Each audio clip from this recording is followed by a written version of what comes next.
with Abe Dinkus right now, the one and only Abe Dinkus, you know?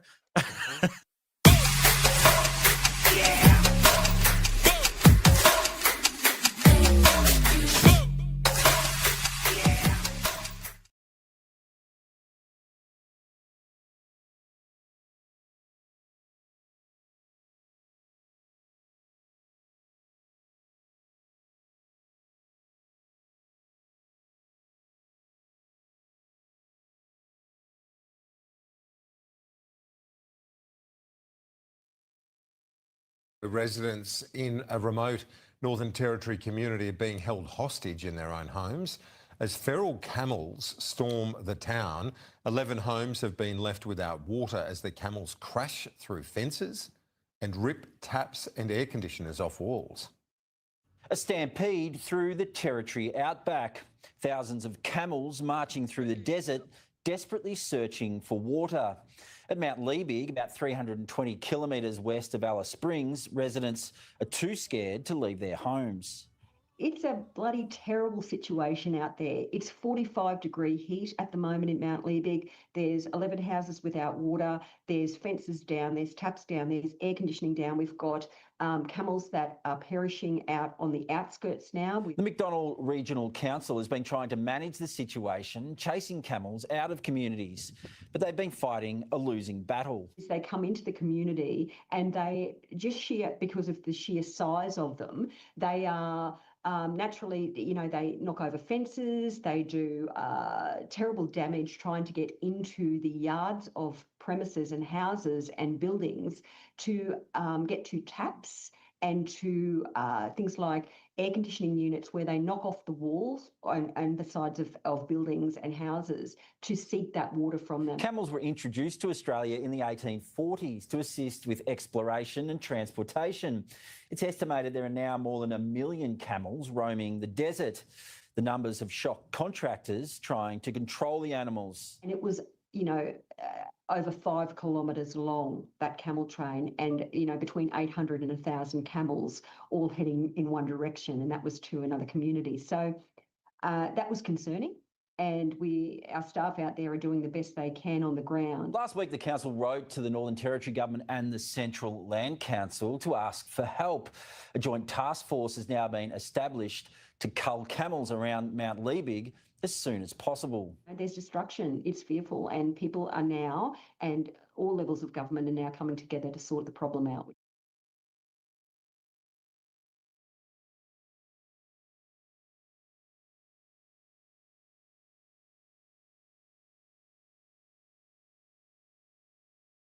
All right.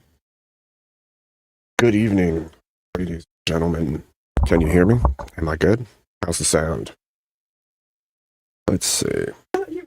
Hold on. I gotta silence a few other things here real quick because too much in my ear going on. Okay.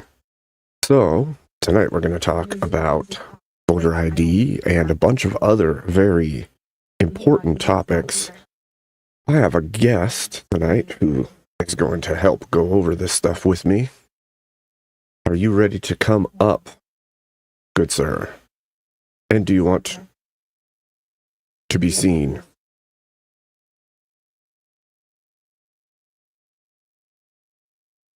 I'm gonna shoot you a message in the private chat here in the back real quick.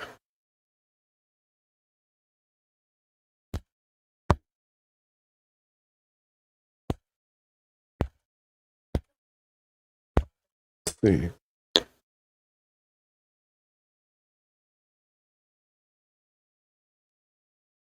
If you can see it, that is. Okay.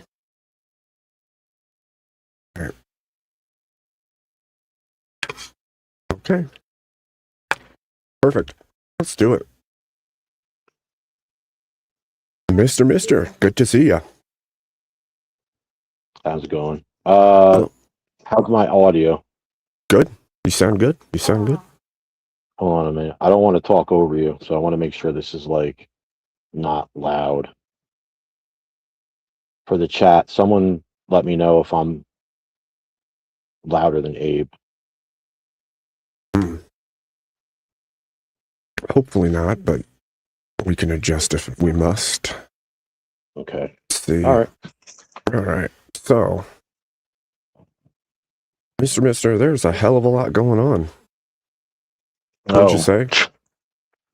Yeah. Well, here's the thing, right? You know, I look at what's happening out there in the YouTube streets, so to speak, and there's a lot of debates going on, and that's fine. But I look at some of the other stuff that's going on out there, and I don't think there's enough information hubs out there where people can cross-reference things. Yeah, I agree. I think a week ago we did a stream that was excellent about the Minnesota Insurgency. the Minnesota insurgency with the text messaging and whatnot, and that gained traction with a lot of people. And now we have this voter ID thing that seems to be the new one. And so, I just want to announce to everybody out there, we have this project going on, and it's going to happen really soon. Abe's been helping me out and a few others, and we're real excited about it. So for tonight, though, we kind of want to do a test run of a couple things, see how things go, and give Abe some ammo in his arsenal to put stuff out there for shorts and whatnot. So it's going to be a fun time. And so we're going to run through a series of clips, videos, and documents, and basically for a short while, and then we're going to open the panel up, maybe, if you guys donate a little bit. But there is, like I said, we want to debunk a bunch of the lies that's happening out there, because right now people are thinking that this illegal narrative with the migrants, they're like, oh, they have a right to be here, this and that. They don't. Not at all. They have a right. They have a right to vote. They don't. And people are just spewing BS, and we need something new in the media space to remedy that, and that's what our project is about, essentially. So yeah, putting the true information out into the world. Yeah, exactly. And we've had to kind of lay low for a long time, but that's about to change. So we could start whenever you want. You want to start with number one. Okay. So let's go with one. That's kind of back at the beginning. Yep. Let me pull it up here. Oh, I got to pull it up in the correct window real quick. Here, hold on.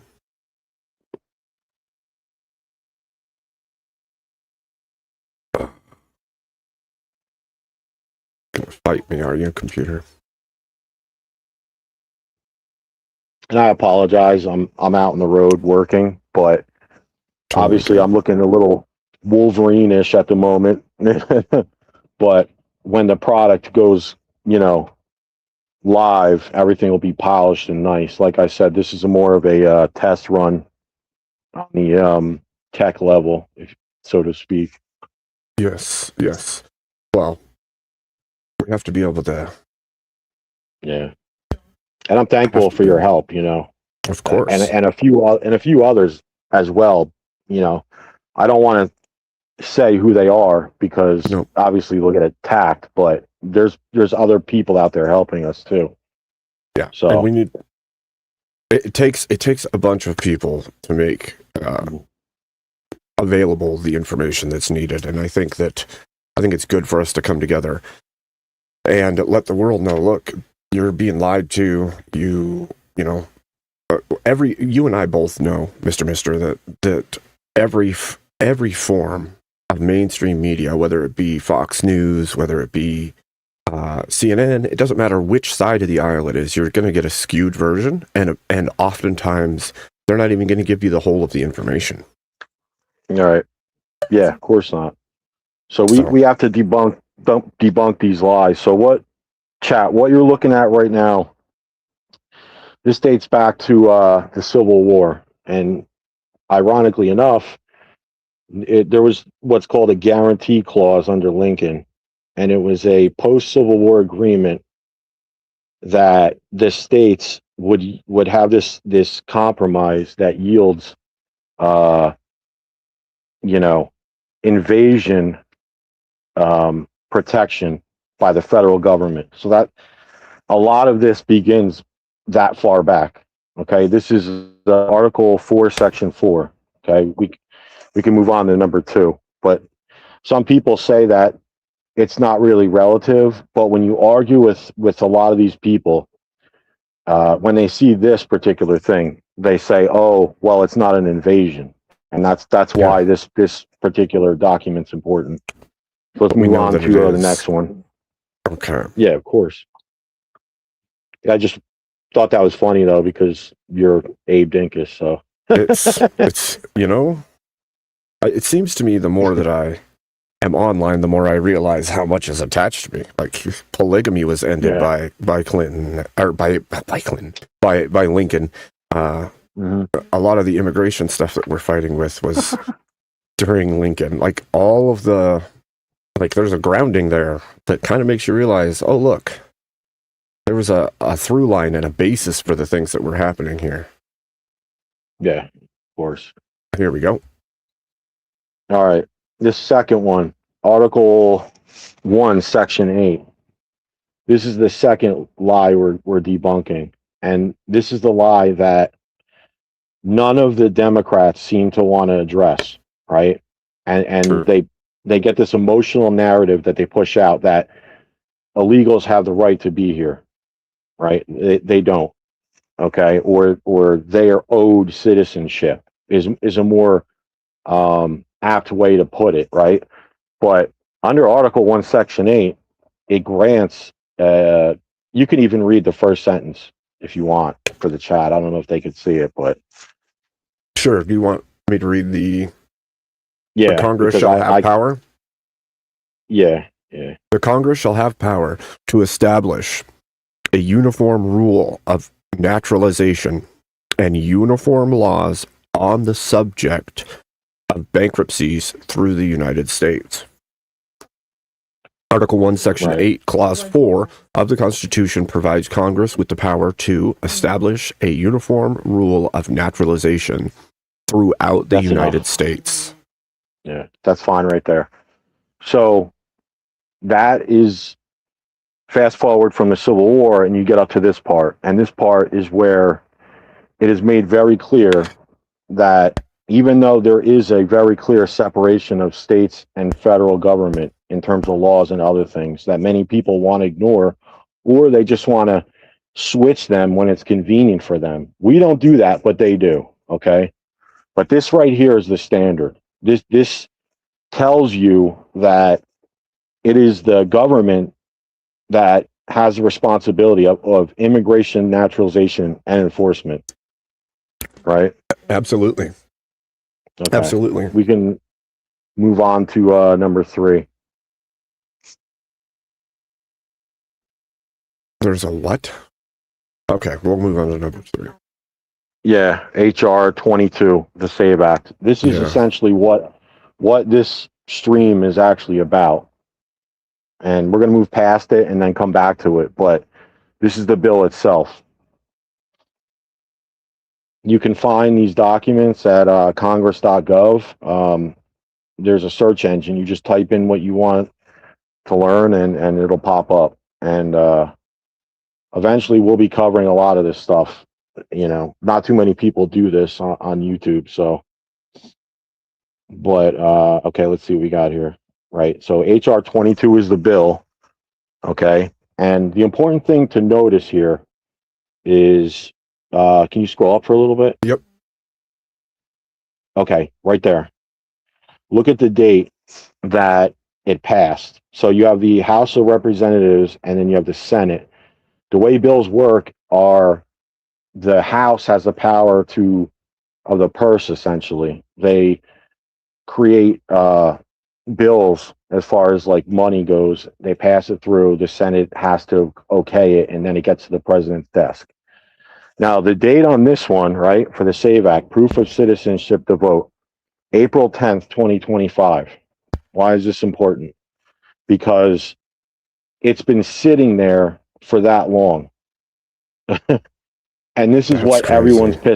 this is what everyone's pissed off about right now.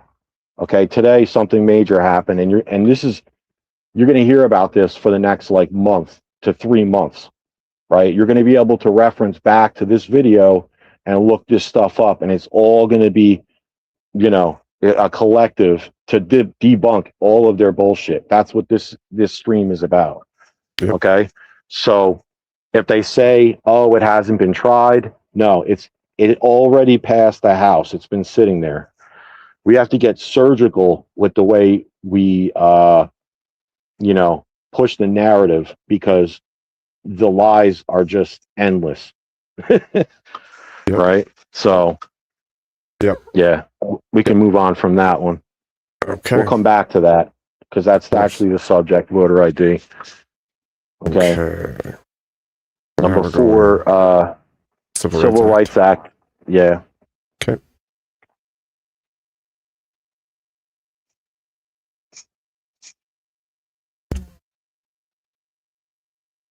Okay, so what you're looking at here is a Civil Rights Act of 1960. This was adopted during the, you know, the time of the slaves getting rights and everything like that, right? But the go ahead and read the first couple of lines. Civil Rights Act of 1960, enacted May 6, 1960, is the United States federal law that establishes federal inspection of local voter registration polls and introduced penalties for anyone who obstructs someone's attempt to register to vote. Okay, stop there. Okay. Yeah. Yep. So right now, there are 15 states that are refusing to hand over their voter rolls.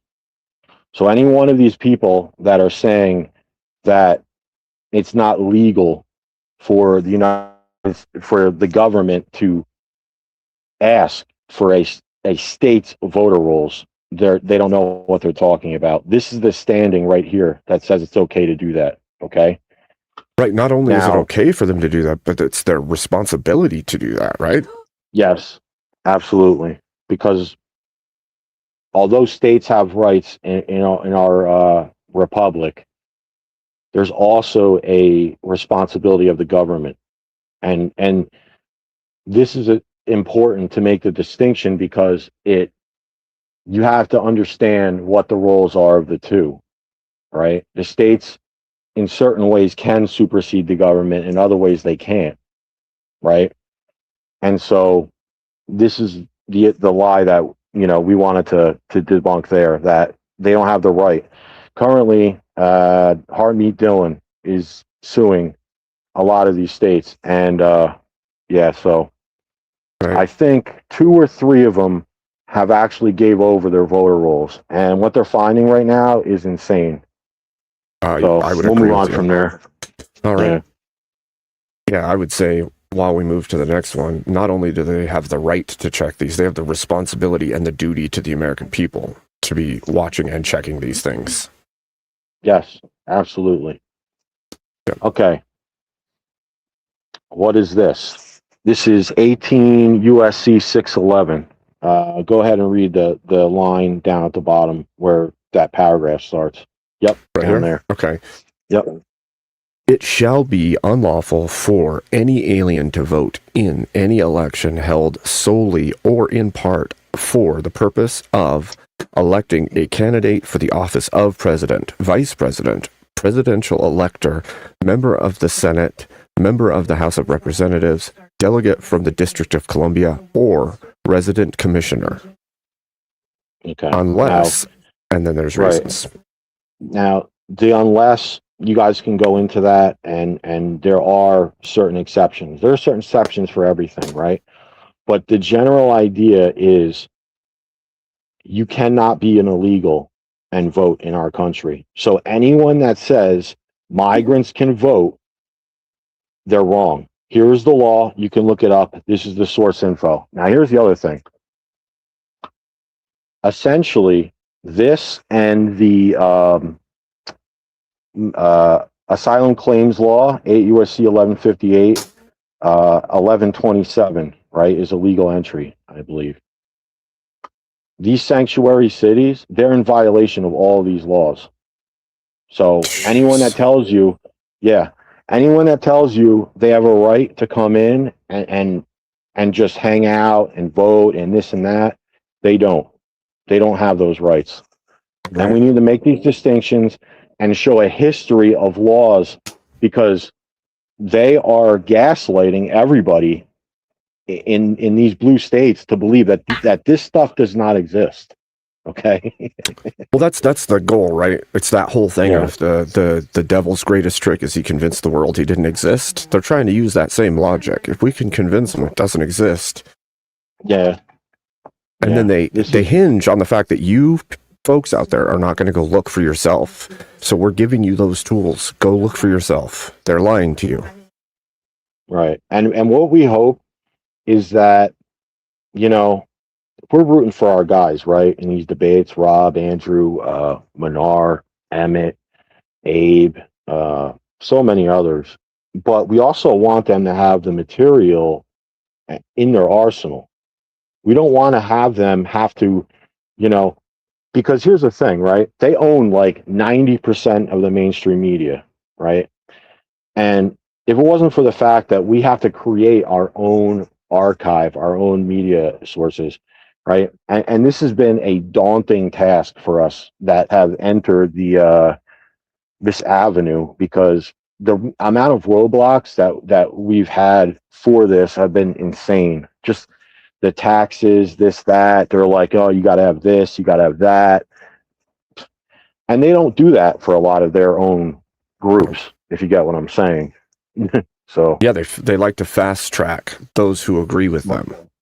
yeah, absolutely, 100%. Mm-hmm. So now that we've established, right, debunking a few of their lies, we're going to move into some examples of some false narratives. Let's go to 6. Okay. This right? This 6, right? Yep. All right. You want me to go ahead and play? Or do you want to say Yeah. anything beforehand? Okay. No, we're good. All right. Fulton County becomes more shocking by the day. We now have new evidence from a state senator showing exactly how they rigged their voter rolls. You remember Senator Greg Dolezal, the guy who brought Fani Willis into his committee hearing, asked her a bunch of questions about the Georgia election files. She didn't want to give them over. She didn't want to respond to his questions. Now the FBI is in possession of all of them. But he posted this over online. He said, UPS stores, vacant buildings, illegal addresses, taking a page from Nick Shirley's playbook, appearing on scene to knock on the door and see what's going on. He said, this is everything that's sitting on the Fulton County voter rolls, and it violates Georgia law. We have questions about foreign interference in our elections. We know that Nicolas Pause for a Maduro's second. top intelligence director is in. Okay, so that's Tulsi Gabbard, right? DNI, Director of National Intelligence. They had got a warrant, right, to go to Fulton County, Georgia, and obtain these ballots. And anyone who's understands anything in this space has seen this, and it's all over the place. But the point is, you know, what it takes to get a warrant like this, you have to have like damning evidence. All right. So with that in mind, just let's keep moving forward. Custody, saying that interference has absolutely occurred. And Rudy Giuliani shared clips of the raid in Fulton County, posting pictures of what went down over there. We remember that Rudy was victimized by Fani Willis and many others in this ordeal. And in this picture, we see a bunch of folks out there with a bunch of vehicles, all loading up the files. Here's another photo, multiple vehicles in unison, pulling up on scene, packing those trucks. And they're big trucks, lots of files that need to be reviewed. But while there is certainly fraud within those files and within those trucks, we also know that the entire process of even registering to vote in Georgia can be problematic because people can just put their residence, the place where they live that makes them eligible to vote, wherever they want. And apparently nobody checks it. Here is the senator outside of a UPS store explaining exactly what's going on. All right, y'all. Yesterday, I made a serious allegation on the floor of the Georgia State Senate that Fulton County's voter rolls have been, and continue to be a complete mess. And today we're going to bring you the receipts. Currently in the state of Georgia, it is illegal to be registered to vote from anywhere other than your primary residence. Can't register to vote at UPS stores, can't register to vote at homeless shelters, can't register to vote under an overpass. But today, and this is as of the January 5th Fulton County voter rolls, about 70 people are registered to vote right here. We're going to bring you a couple more locations to show you that this is not an anomaly. What the shit? Fulton County has got to get their act together. All right, y'all. This is 850 Oak Street in Fulton County, and there are 19 people registered to vote at this abandoned house. And so again, this is on the Fulton County Registrar. They've got to clean up their voting rolls. This is not a new problem. And remember, back in 2020, absentee ballot request forms were sent to every single registered voter, including at locations just like this. Whether you want it or not. All right, so we are at 1445 Woodmont Lane, physicaladdress.com. 138 people registered to vote, but I've got a treat for you. This is Jason Frazier. Jason, come on in the frame here. Jason is the guy that's done all of the heavy lifting on this. He and David Kate are the two folks that brought this to my attention. Jason, how hard was it to figure out that you had thousands of people in Fulton County registered to vote from illegal voting locations? You know, it's not that difficult. The hardest part is getting a copy of the voter rolls. I mean, not everybody wants to spend $485 for the statewide voter roll, but essentially once you get it, just sort it based on number of people who want address. And this one jumped real far out of the page because there's 138 people we could stop that here. And all right. That's now here's the thing. For anyone that's listening, I would encourage whatever state you're in, right? We're going to have many other scenarios that we're going to be looking into and exposing. But if you're out there in whatever state you are and you can get the voter rolls, get them. And then put them everywhere, all over your social media, share them with everybody, send them to us. We want all of it, okay? Yep. If you can get it, right? Yep. But of course, we just showed you how the law says that the government is allowed to go into the states and ask for those voter rolls, right? Because they have a certain threshold that they have to uphold to make sure there's no shenanigans. And so we showed you the law, we showed you the receipts, they're allowed to do that. And these idiots on the left are like, you can't do that, you can't do that. Bullshit. We have the receipts.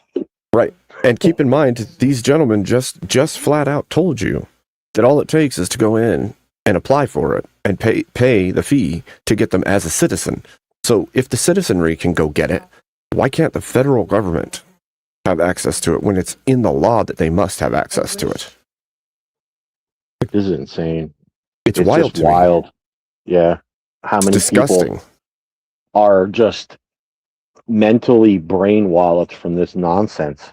I mean, the more that I look into this stuff and you see what, you're working on it too, it really shows you how gullible people are.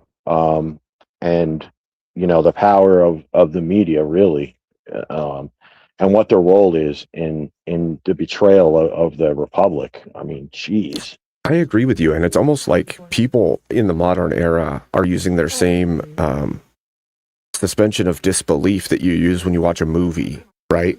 They're using that when they're watching the news. Mm-hmm. They're saying, "Oh yeah, but it's believable because it's on TV."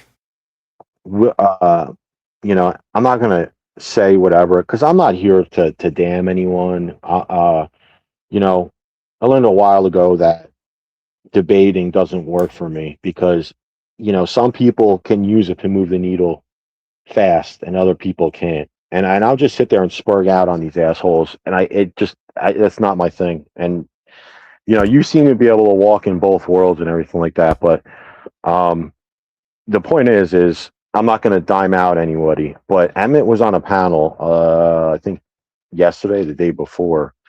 And you have these people are like, there is no left wing. it's a uniparty. That narrative is the biggest load of crap. Okay. There are multiple factions, not one, not two, not three, not four, not five, not six, way more than that are trying to all gain power at the same time. There's the Green Party, there's the Republicans, there's the Freedom Caucus within the Republicans, there's the Green Party, there, you know, and it goes on and on and on, right? So right. That narrative is extra dangerous, Mr. because the more they push that it's a uniparty, the more whichever party wants for that to be the case can get it to happen, because people already believe it. If you can convince enough people of something and then implement it, then to them they'll be like, oh yeah, well, we always knew. And that's why they keep telling everybody it's a uniparty. Yeah, it's ridiculous. Let's move on to number 7. Okay. Grab that. Yeah. So the thing is too with these, the way that we want to create our new system when we have this project up, we don't, you know, we found that people's attention spans are very short, so they don't want to sit there for an hour, you know, going over one thing. So the idea is to fire as much information out as we can, as quickly as we can, right? And then let people sort through it. That's Yep. how we want to do it. Okay, let's take a look at this one. All right, let's do it. We give driver's licenses to anyone here. You don't have to be a citizen. You don't have to, which is a photo ID. Madam Chair, so the designation on the roster for someone whose registration had been incomplete, if they present the election judge with that acceptable identification document, that would clear the challenge from the roster and they would be permitted to cast a ballot.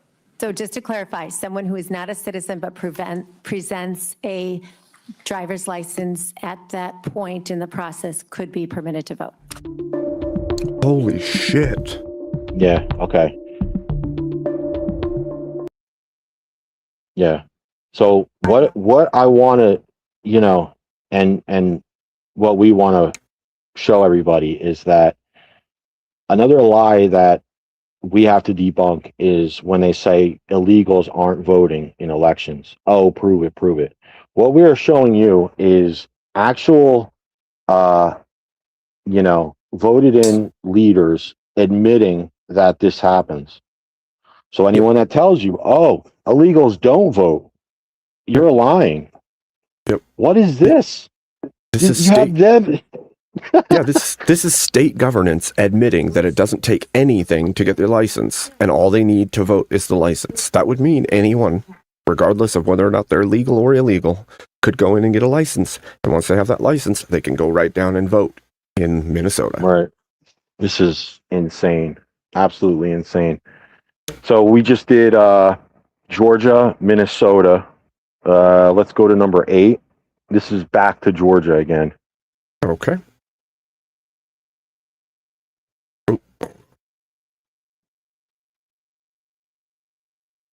Grab a link here.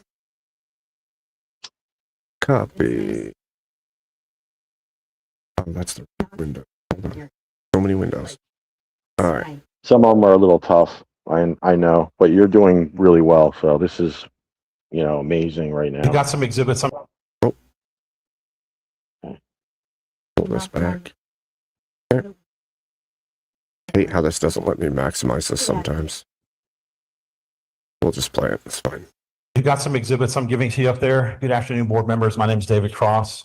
I filed this complaint in March of 2022 with the state election board, documenting systemic violations of Georgia law in Fulton County's handling of advanced voting in 2020. Our group paid Fulton County $15,800 in an open records request, where the county turned over 77 megabytes of records, every tabulator tape representing 315,000 votes. The state election rules are crystal clear. On page 2, you'll see the Georgia Rule 183-1-12.112 or .12 requires every Dominion tabulator to print exactly 3 tapes at the close of each advanced voting day. All 3 tapes must be witnessed and signed by 3 poll workers, or their reason for refusal must be noted. One signed tape goes on the polling place door. The second goes on goes in a sealed envelope with a memory card. And the third goes in an envelope with a polling place recap form. These signed tapes are the sole legal certification that the reported totals are authentic. Wow. Fulton County produced 0 signed tabulator tapes in early voting, as you just heard. Not one for early voting. Every signature block is blank. We've got some exhibits I'm giving to you up there. Good afternoon, board members. Okay. That's incredible. That was for the 2020 election. That was also the reason January 6th happened, because, you know, people are like, oh, it was Trump. You know, we heard Destiny argue this crap. That was not the main reason why people went to the Capitol on January 6th. It was because the court failed to hear any cases of dissent, right? Texas versus PA, which is very important because, like I said, there's a distinctions between the responsibilities of the state and the federal. And Texas had a good argument. They said, look, we see some shenanigans. It's at least worth taking a look. Do you know how many courts heard any of those cases in 2020? Zero. Didn't they all drop them on grounds? They weren't even willing to look. Yeah. Right? Is that, I think that's what they said. They just kept saying that there's no grounds. It's wild. And here you have, after the fact, multiple states admitting these things. And these sources, we look at the sources that we're using. They're .gov. They're the elected members of the actual state's election boards, right? You know, so it's, and they have the evidence with them. We're not just, this is an opinion. We're not out here on TikTok being like, you know, they can't do this, blah, blah, blah, my feelings. No, that's not what's happening. All right. Let's move on to number 9. Okay. Let's do it. Ready? Here we go. Yeah. Recognizes Mr. Before I recognize Mr. Burchett, do you seek recognition, Mr. Grover? I know the people back home have been waiting, so I'll tell them.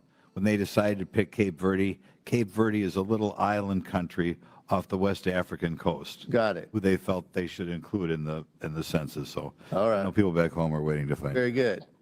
Thank you. Chair recognizes Mr. Burchett. Thank you, Mr. Chairman. Mr. Santos, are illegal immigrants counted in the U.S. Census? Yes. Why?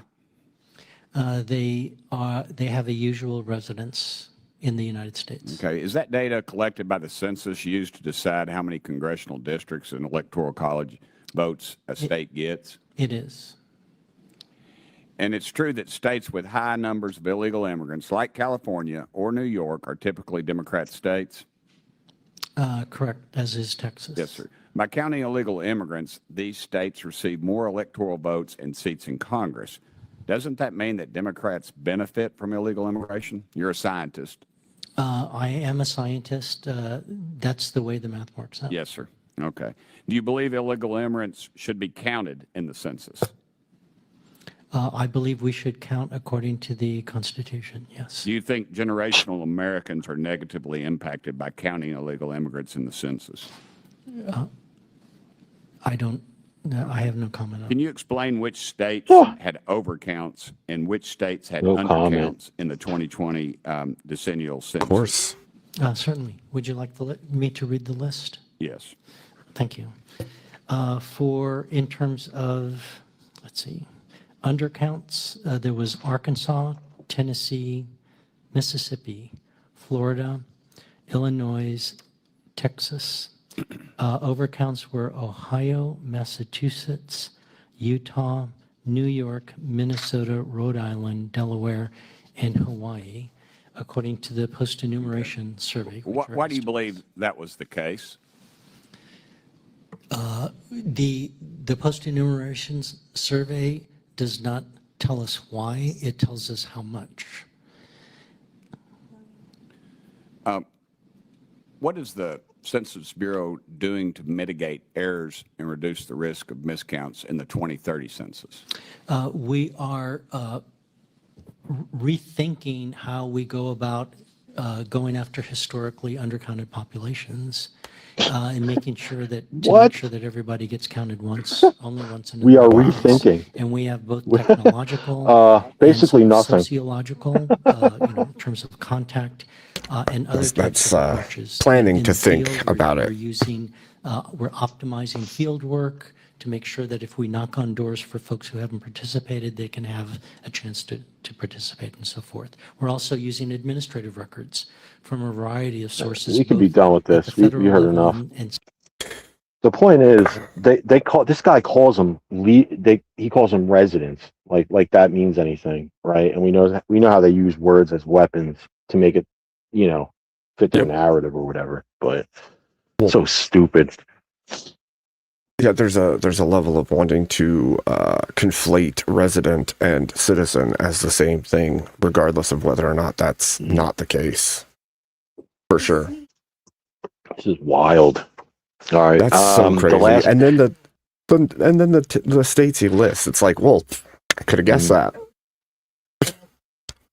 All right, so we got two more quick ones, and then 10 and 11, and then we'll take a 2-minute break to explain before the ending of it, right?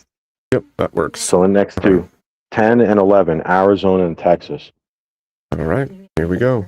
The Arizona Republican Party and the Arizona Free Enterprise Club filed a lawsuit against Arizona Secretary of State Adrian Fontes. Both organizations have accused Fontes of violating numerous issues related to the National Voter Registration Act, according to a post on X. The lawsuit concerns discrepancies in the state's voter registration system and the presence of allegedly ineligible voters on Arizona's voter rolls. Gina Swoboda, chairwoman of the Arizona Republican Party, said, quote, "Accurate voter rolls are the bedrock of our constitutional republic. The rampant presence of ineligible voters on our rolls is unacceptable and undermines the trust Arizonans place in our electoral process."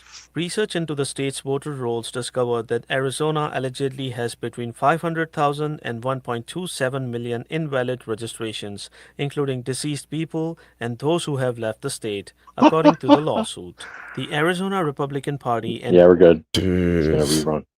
that's, You hear what he just said? 1.5 million.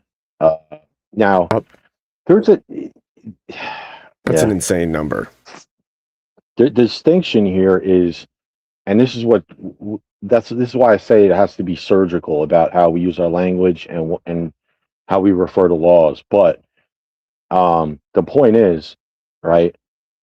They're going to point to it, and you always want to think about what they're saying to negate what you're trying to show everybody, right?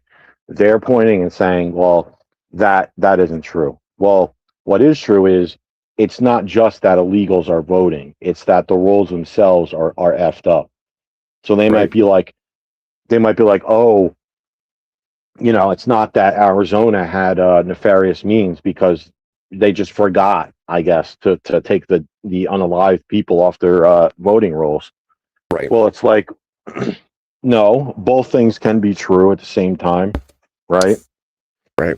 So, and yeah, it gets even worse than that, right? Because the census's counts are off as well. So then the amount of representation that exists for each state could be skewed based on faulty numbers in the first place. It's the more you dig into this, and I want everyone out there in chat land to know this. We spent maybe like a couple hours looking into all this, me and Abe, like putting this together, right? And how many of these videos from multiple states did we get? Like what? 1, 2, 3, 4, 5 so far, plus what the government is suing. We just pulled a few, right? So here's the last one, number 11, right? This is Texas. Right. Texas has found thousands of illegal immigrants registered to vote on state voter rolls. Secretary of State Jay Nelson saying the potential non-citizens were flagged through a recent federal database cross-check. The National News Desk, Jeff Harris, joining us. So Texas used a tool recently given to states from the Trump administration to verify the citizenship, Jeff, of those on its voter rolls. Tell us more. Earlier this year, President Trump ordered DHS to give states direct access to its SAVE database, which allows election officials to confirm voter citizenship against immigration and naturalization records. Texas then used that tool to cross-check its registered voters.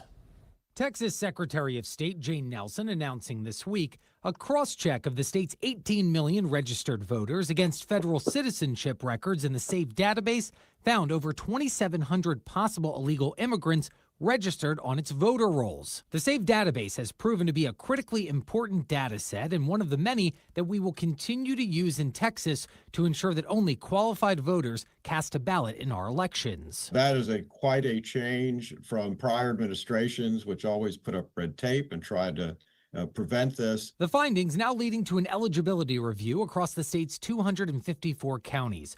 Governor Greg Abbott also chiming in, saying since Senate Bill 1 was passed in 2021, which introduced new voter roll restrictions, over 1 million ineligible registrations have been removed. We will continue to actively safeguard Texans' sacred right to vote while also aggressively protecting our elections from illegal voting. The announcement in Texas comes amid growing national scrutiny of voter rolls. Georgia, Arizona, and Florida conducting similar audits. Spagovsky telling us Virginia is also taking notice. They announced that since 2014, they had removed more than 10,000 aliens from their voter rolls. Plus in Ohio, election officials announcing earlier this year it's removing thousands of inactive voters SAVE identified as deceased. And in Louisiana, officials identifying 79 likely non-citizens who voted in at least one election since the 1980s. I know for certain that there are other states like California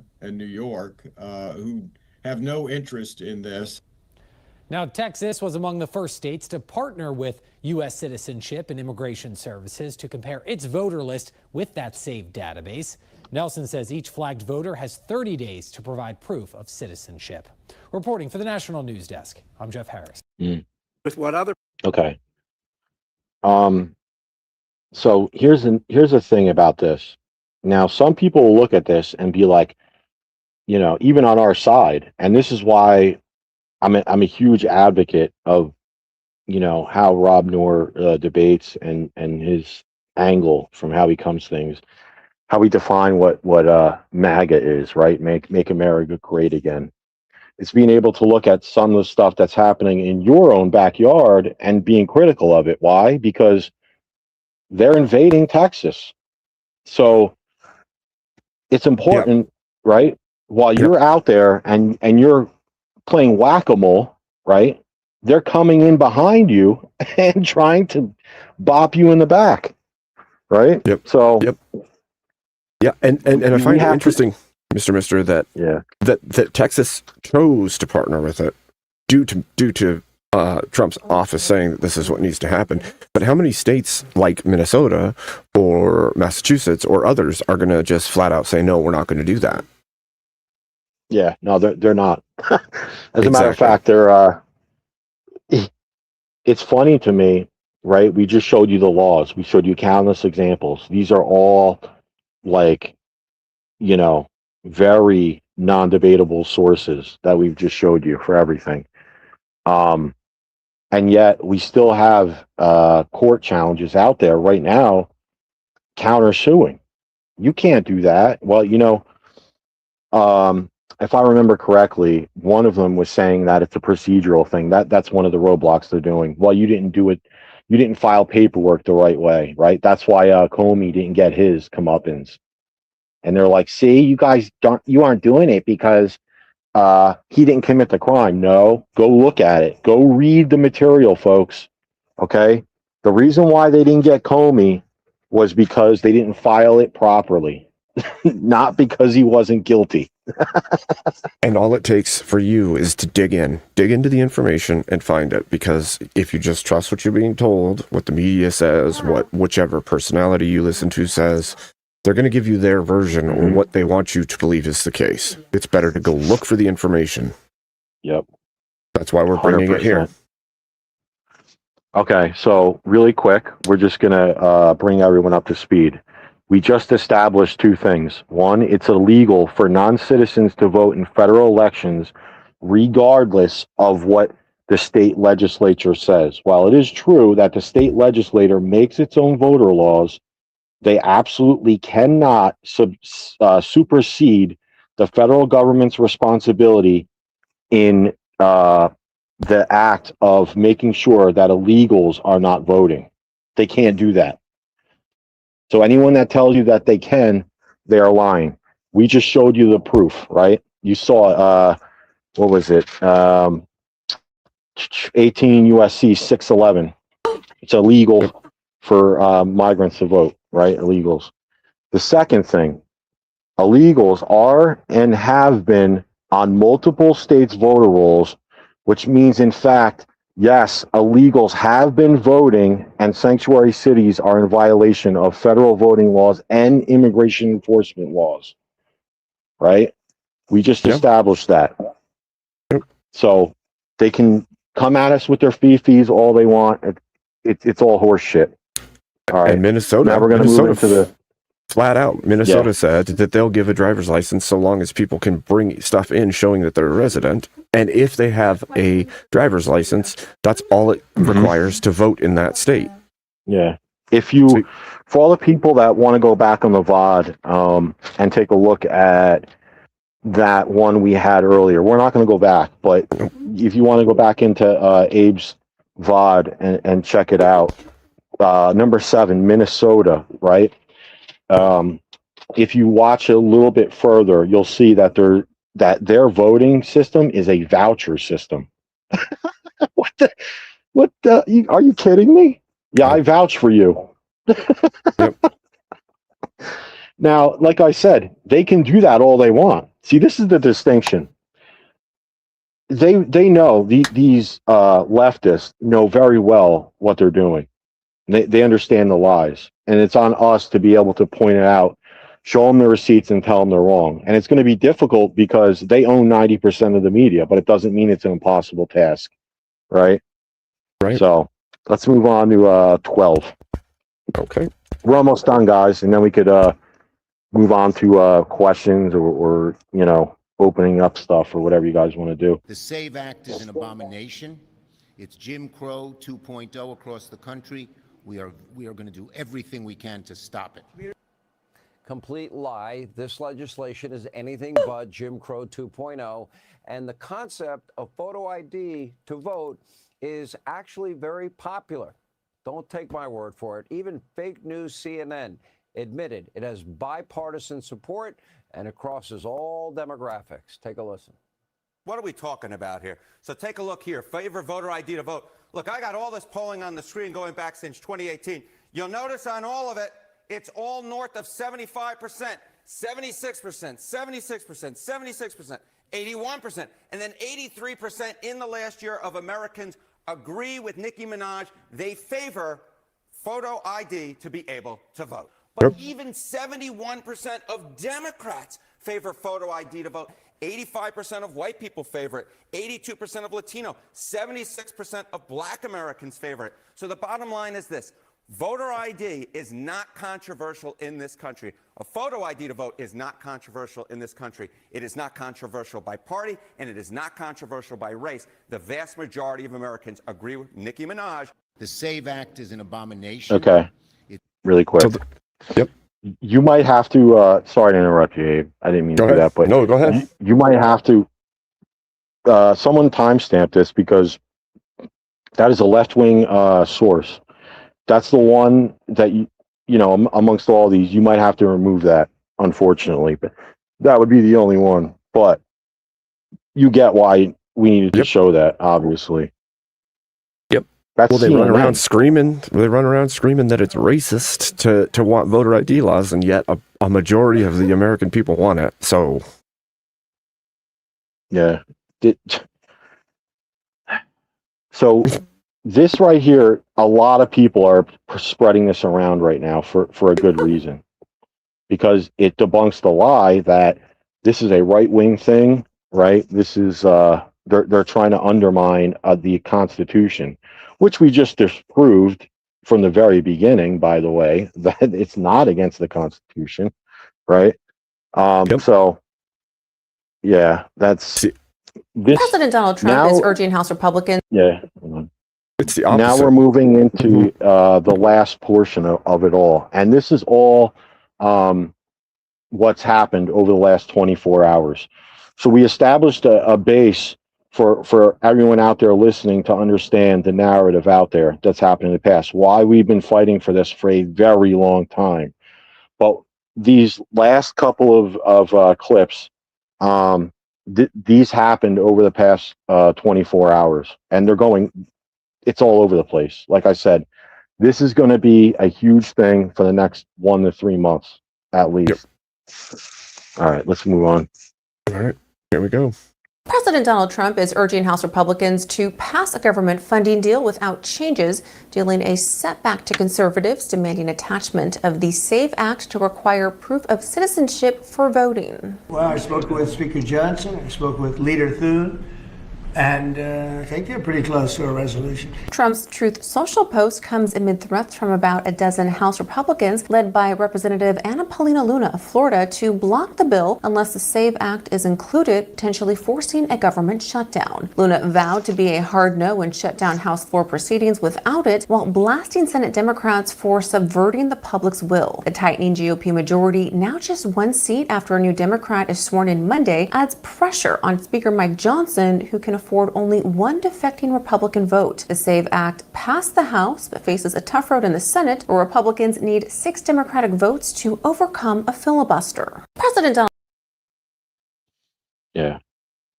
So why is this particular one important? Because it shows you what has just happened, and it shows you what has happened over the past cycles.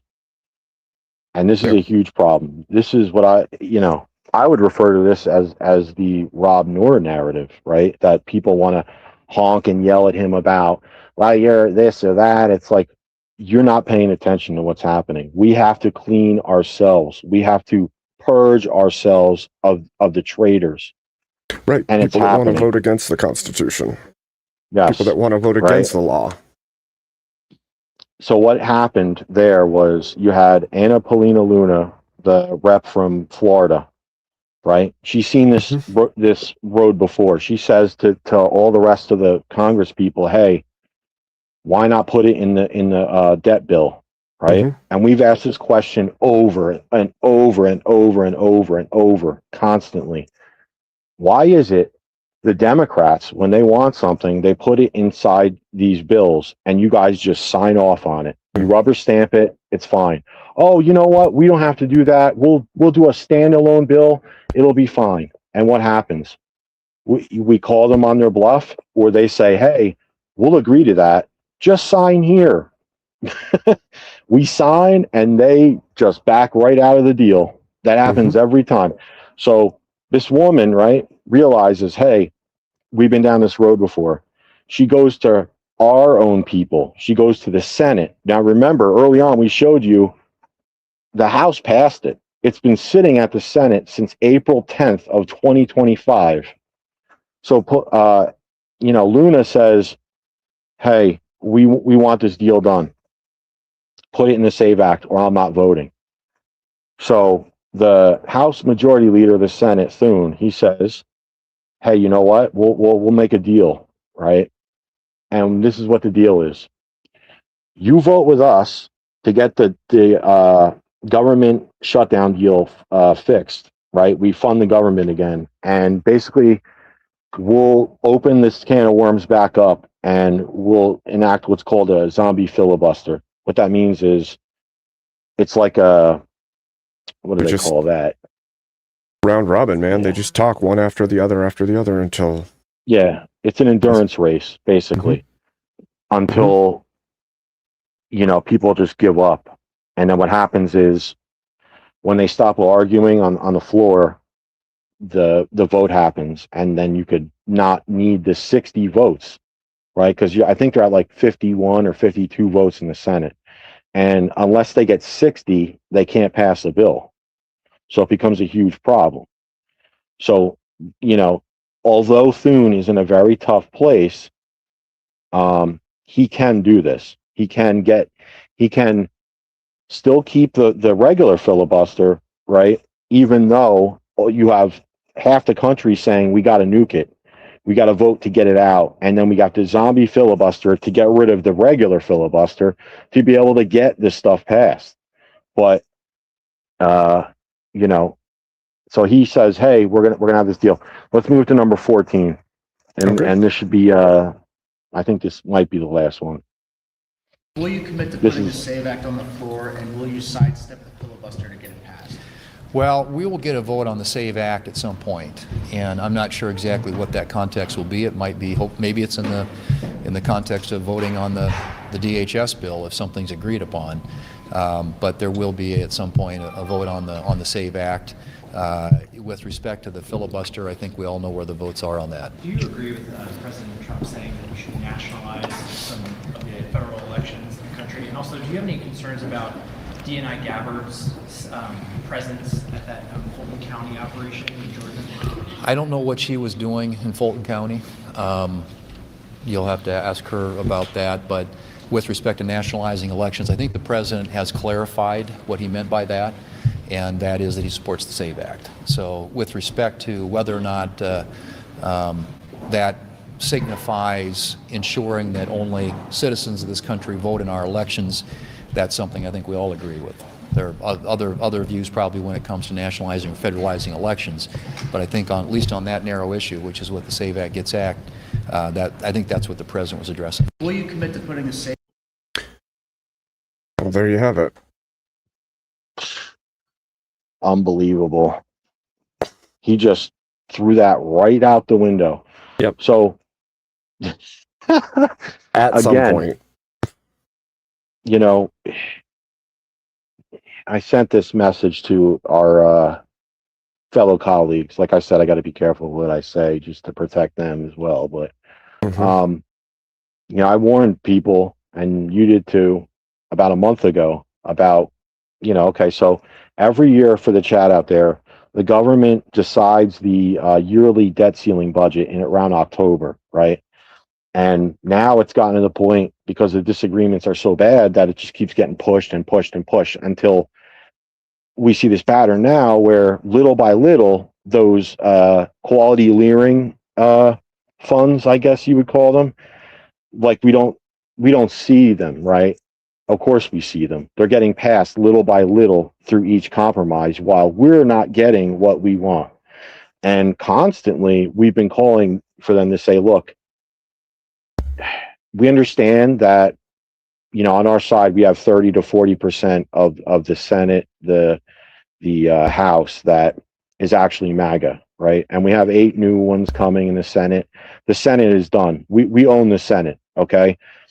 And that's why they're doing this, right? We're getting 8 new ones, and the MAGA guys are going to outnumber the dissenters in the Republican Party in the Senate. We have the receipts for that. So that's coming. But the current Senate feels like, oh, we're comfortable. We can just do what we want, and we're going to be fine. But they're like, screw the House, screw the president. And guess what? They're not going to be comfortable, because we have the receipts now, and we have their names, and we're going to primary their ass, and we're going to still win as we do that. And now they're shitting themselves.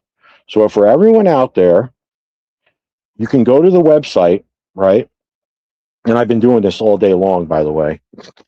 I went into Matt Morse's chat and a few others, and posted Senate Majority Leader John Thune's number, which is publicly available. It's not doxing, right? This is your representative, guys.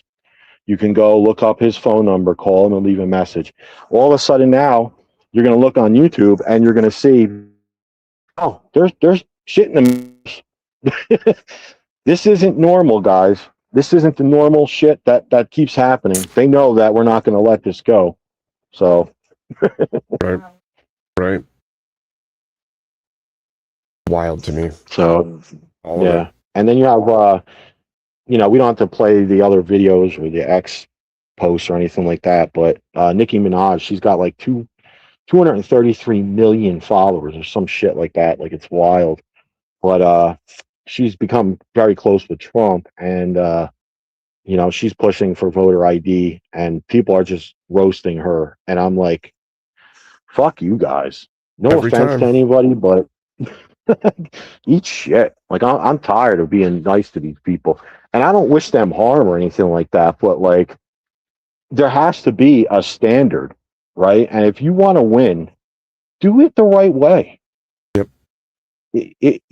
I look at a guy like the PA guy, the one that has brain damage, who happens to be the most sane out of all. That's so weird. I did not Fetterman, expect that. right?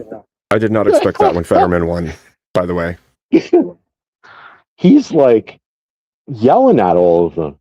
That just tells you where we're at. He's like, you can't do this stuff. Yep. So. Yep. I mean, even if you have been a Democrat throughout your life, when you look at this, the whole of the laws that are on the books, and then all of the actions that have been taken, you have to say they're doing illegal actions. They're doing the wrong thing. Right. It's right there in front of you. You can't even deny that that these count as illegal actions, that they're sidestepping the law, they're sidestepping the Constitution, and then calling it fair. And they want all of you and all of us to just accept that this is fair and this is right, this is how it's done, when in reality it's not. It was never supposed to run this way.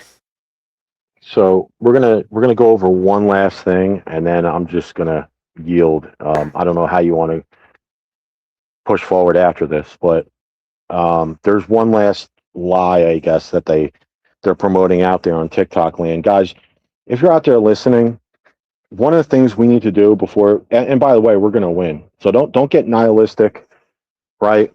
We've already won the judicial battle. I could prove it. Any one of you wants to DM me, I could show you the receipts for that. Recently, the court, they called it the shadow court, which is obviously bullshit, but before this happened, Trump had the most national-wide injunctions, like lower court challenges for his policies than any other president ever. But the Supreme Court just said you can't do that anymore. So guess what? And of course they won't report that on the mainstream media. But we won that one, which was huge. So the last thing I'll say about this is you have a lot of women out there, and I want them on our side, right? I don't want to bastardize them. I want them to realize that they are matriarchs of the family structure, and they're important to us. Mm-hmm. So you have a lot of these women out there, and they're saying, they're like, people that are married, right? They may or may not be citizens. They change their name on their when they get married, right? Mm-hmm. And they're immediately going to be they're going to lose their voting rights. That's what they're saying, but that's not true, right? Your maiden name is on your marriage certificate. That's number one.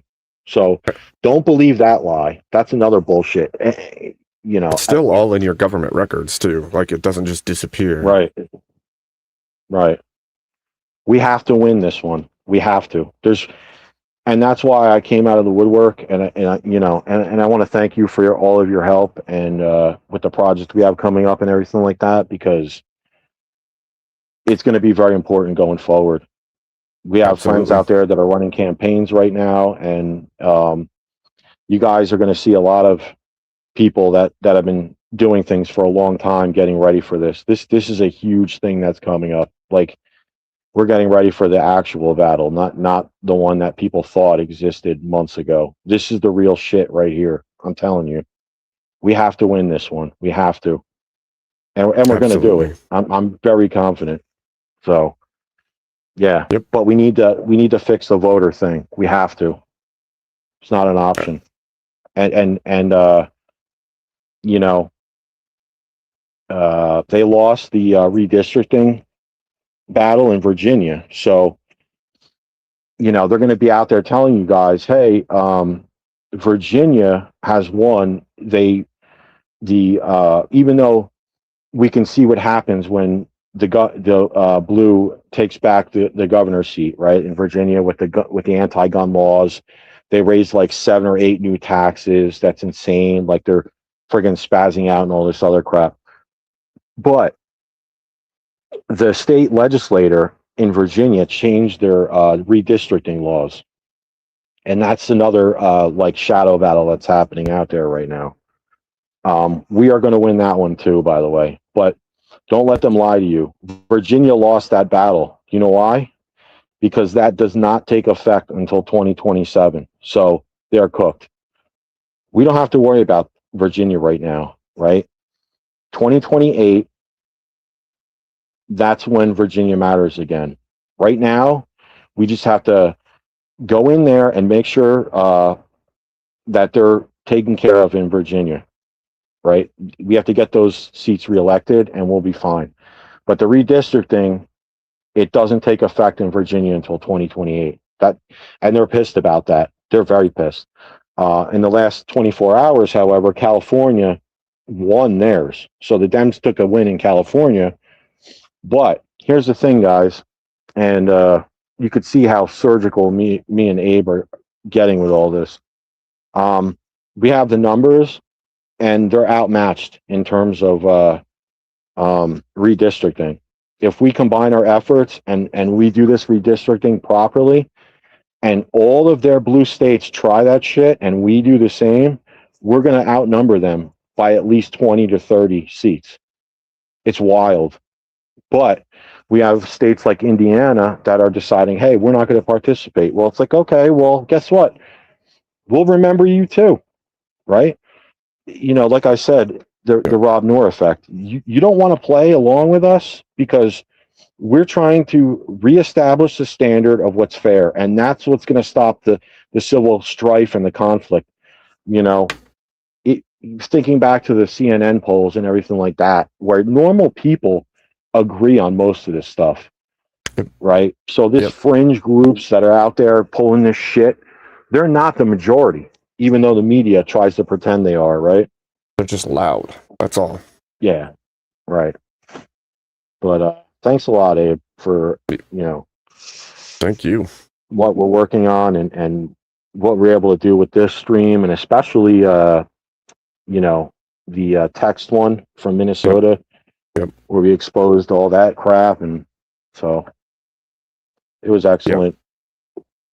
Yep, Good we just work, have to keep definitely. keep showing people, because I think that there's a blindness to what is going on, and you don't have access unless you dig for it. And I don't think a lot of people have time, like Rob says, like you're saying, right? A lot of people don't have time to go out and dig for the information and read through it and figure out what this means or that means. And so this is giving access That's the to thing. people. We've been preparing for this for a long time, so we have the receipts now. We just are putting it together, and we're going to polish it up. And I did cam up in the beginning or whatever. I'm out of work now, but this couldn't wait. And we're going to have it up very soon, the finished product, and it'll be different. I'll be studio bound and that kind of thing. But this couldn't wait. Sometimes we have to jump the gun a little bit. Well, it's and happening now, get the narrative too. out there early. Yeah. And I think I agree with you. People need to know right now. It's happening right now. If they don't get to see it somewhere else, at least they'll see it here. Mm-hmm. Absolutely. So, I absolutely. don't know if you want to open it up or if you want to give a time frame for how long we have before we shut down or whatever. But I don't know. good. You want to entertain some questioning and some talking about this? Yeah. All right. Absolutely. Let's see what they're saying. Okay. Let's do it.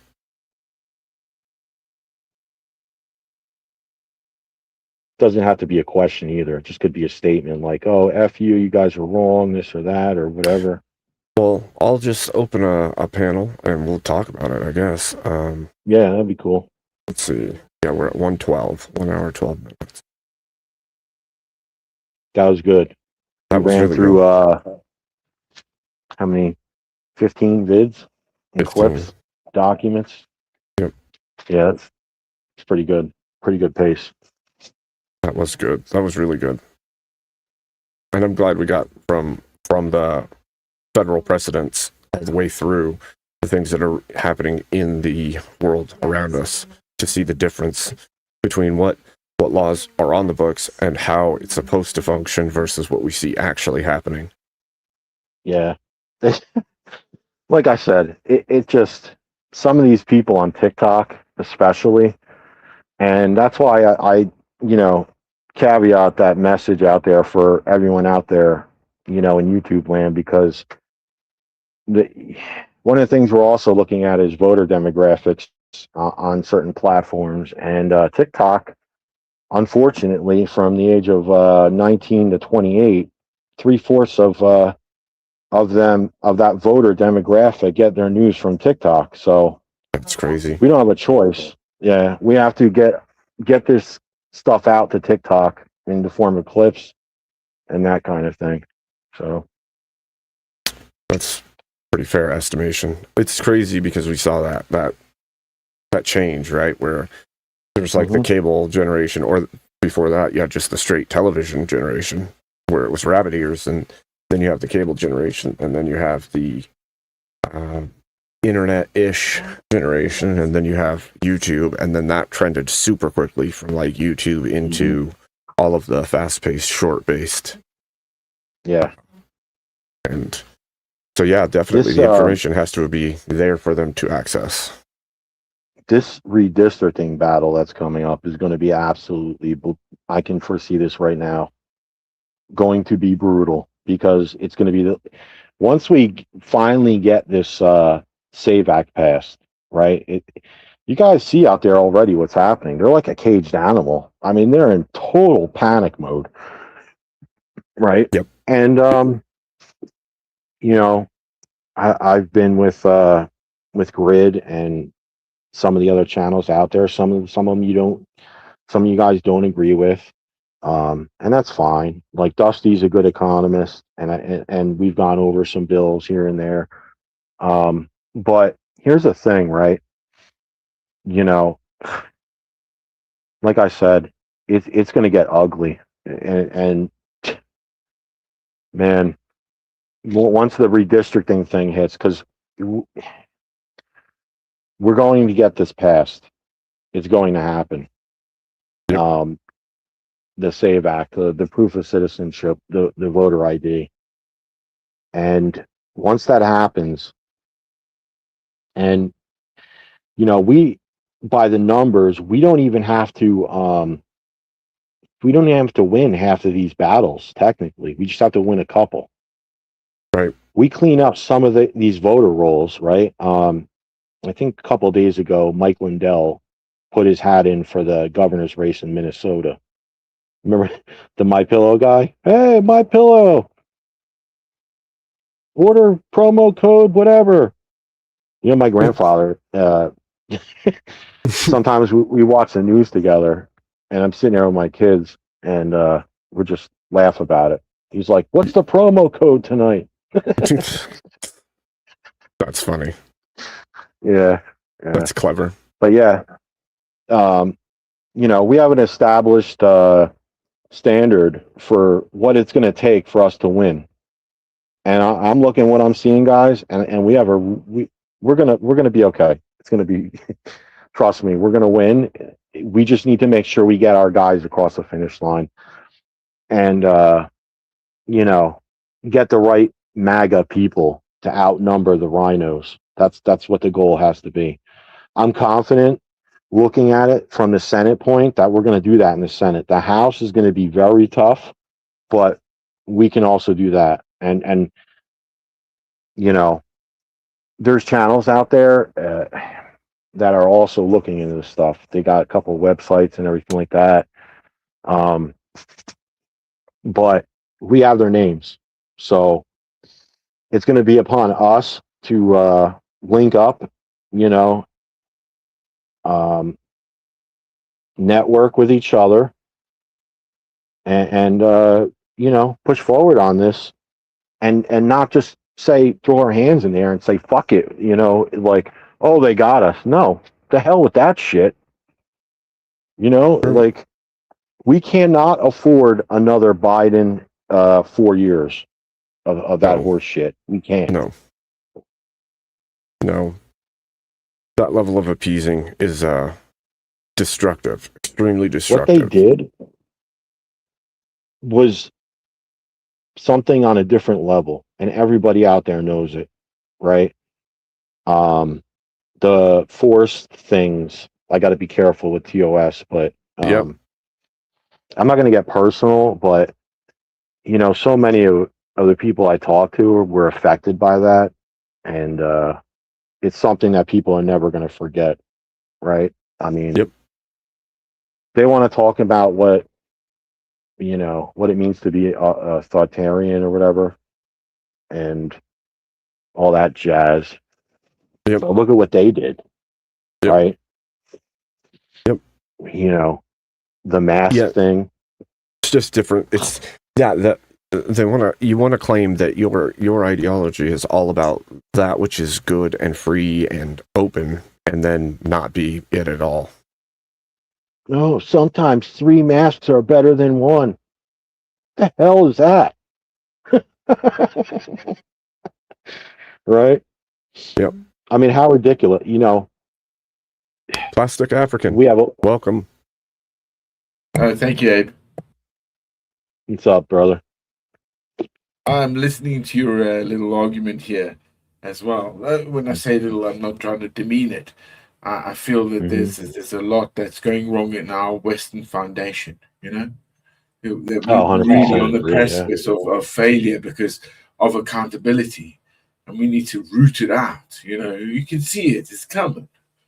You know, that whole swing, as you say, like America never really has the left sort of view. You know, the left is a what is it they say Marx did? What was it, Marx? No, it wasn't.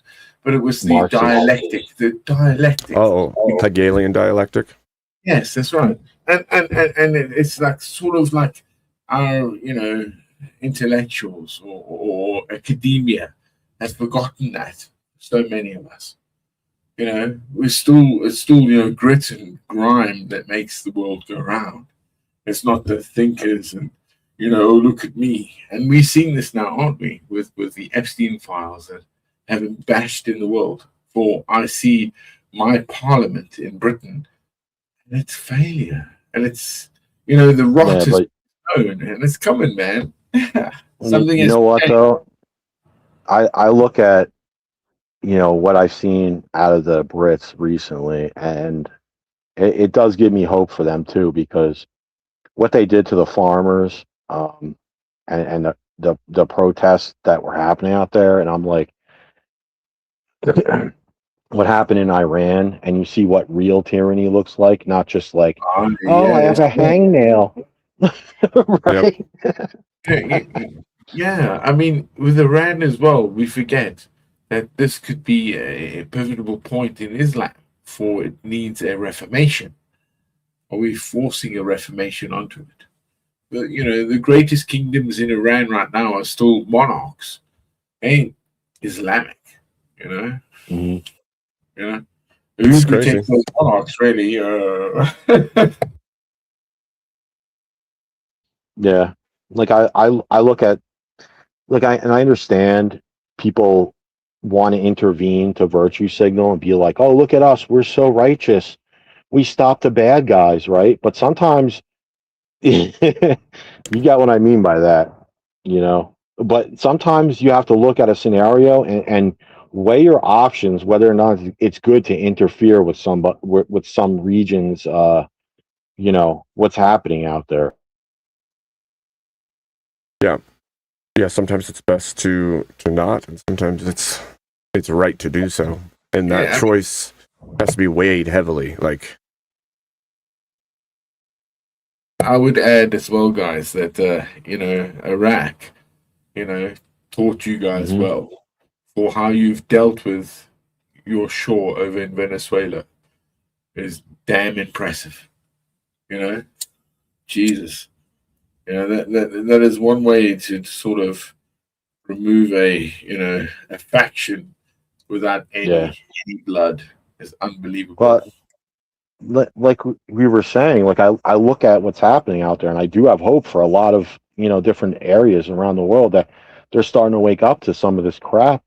The Albertans, right? It's not like, okay, let's be real. We're not going to go into Alberta and take Alberta and make them part of the United States. But the fact that they're like standing up for themselves to the crap, like there's nothing wrong with wanting, in my purview, Canada to be, you know, led by Canadians, right? And not some China banking bureaucrat. Like, very true. I mean, that's probably the problem that is happening with the West, yeah, especially where you guys are with the liberals. So they're trying to disgrace what it is that we brought to the world from where we come from, the violence. They're crazy to the reasonable and the rationality of what we have. I would add that the AI machine that people think machine learning is doing isn't helpful. Well, they don't know how to write or read anymore or deduce things. That's also true. It's useful for what it's useful for, but when you put your trust in it, it's a whole different ballgame. yeah, we have a lot of military friends in the community, and they've seen firsthand a lot of this stuff. Yeah. Amen, sir. And again, like I'm a poor example of what happened in 9/11, or it changed my universe, what I was doing in the military. And that engagement was just unbelievable. And where it's led to now, only just opening up for people that know, hang on, what's this?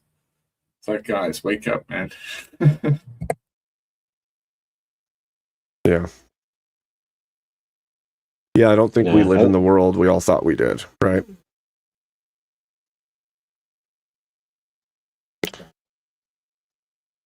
Yeah, but we got to like at least build it and tell people what we're doing. And we we were our free agents, right? We should be at least and understand that. What you do with money, what you do with ideas, let it grow. As long as it's healthy and good, and it should be, Right. But then you have to hold the system above you accountable too. And amen, sir. Yeah.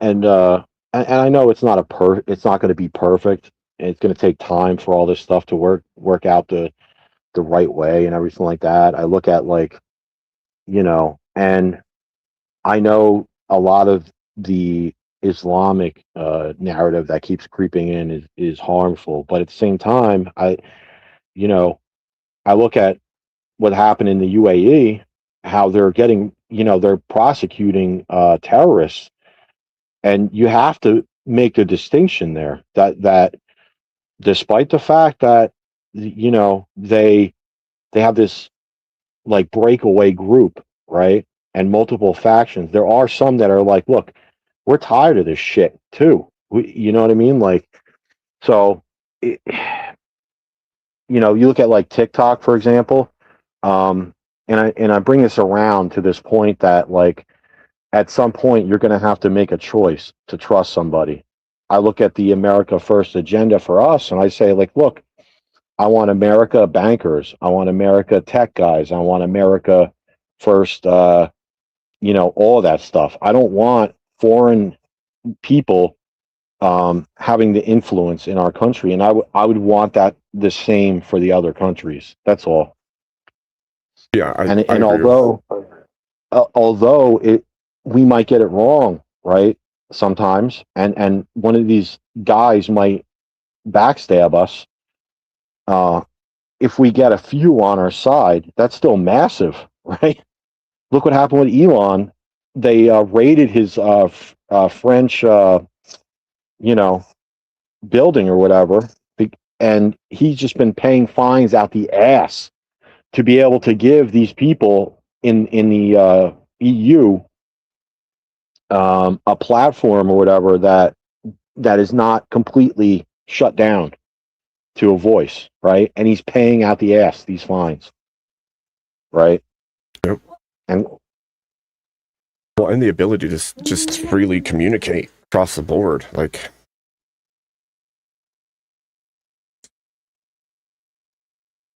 Which doesn't seem to be well open to all people in all places, right? Don't say the wrong thing in the wrong country, right? oh, geez, man, I can't believe some of the stuff that I heard out of Ireland. Like, Christ, I don't want to be a blasphemer, but man, I thought what's been happening out there. Some guy that was like, he refused to use the proper pronouns, and they just showed up to his friggin', they're like, get in the friggin' back of the wagon. And I don't know the exact number, but I remember seeing a thing that broke down arrests based on social media posts or findings, right?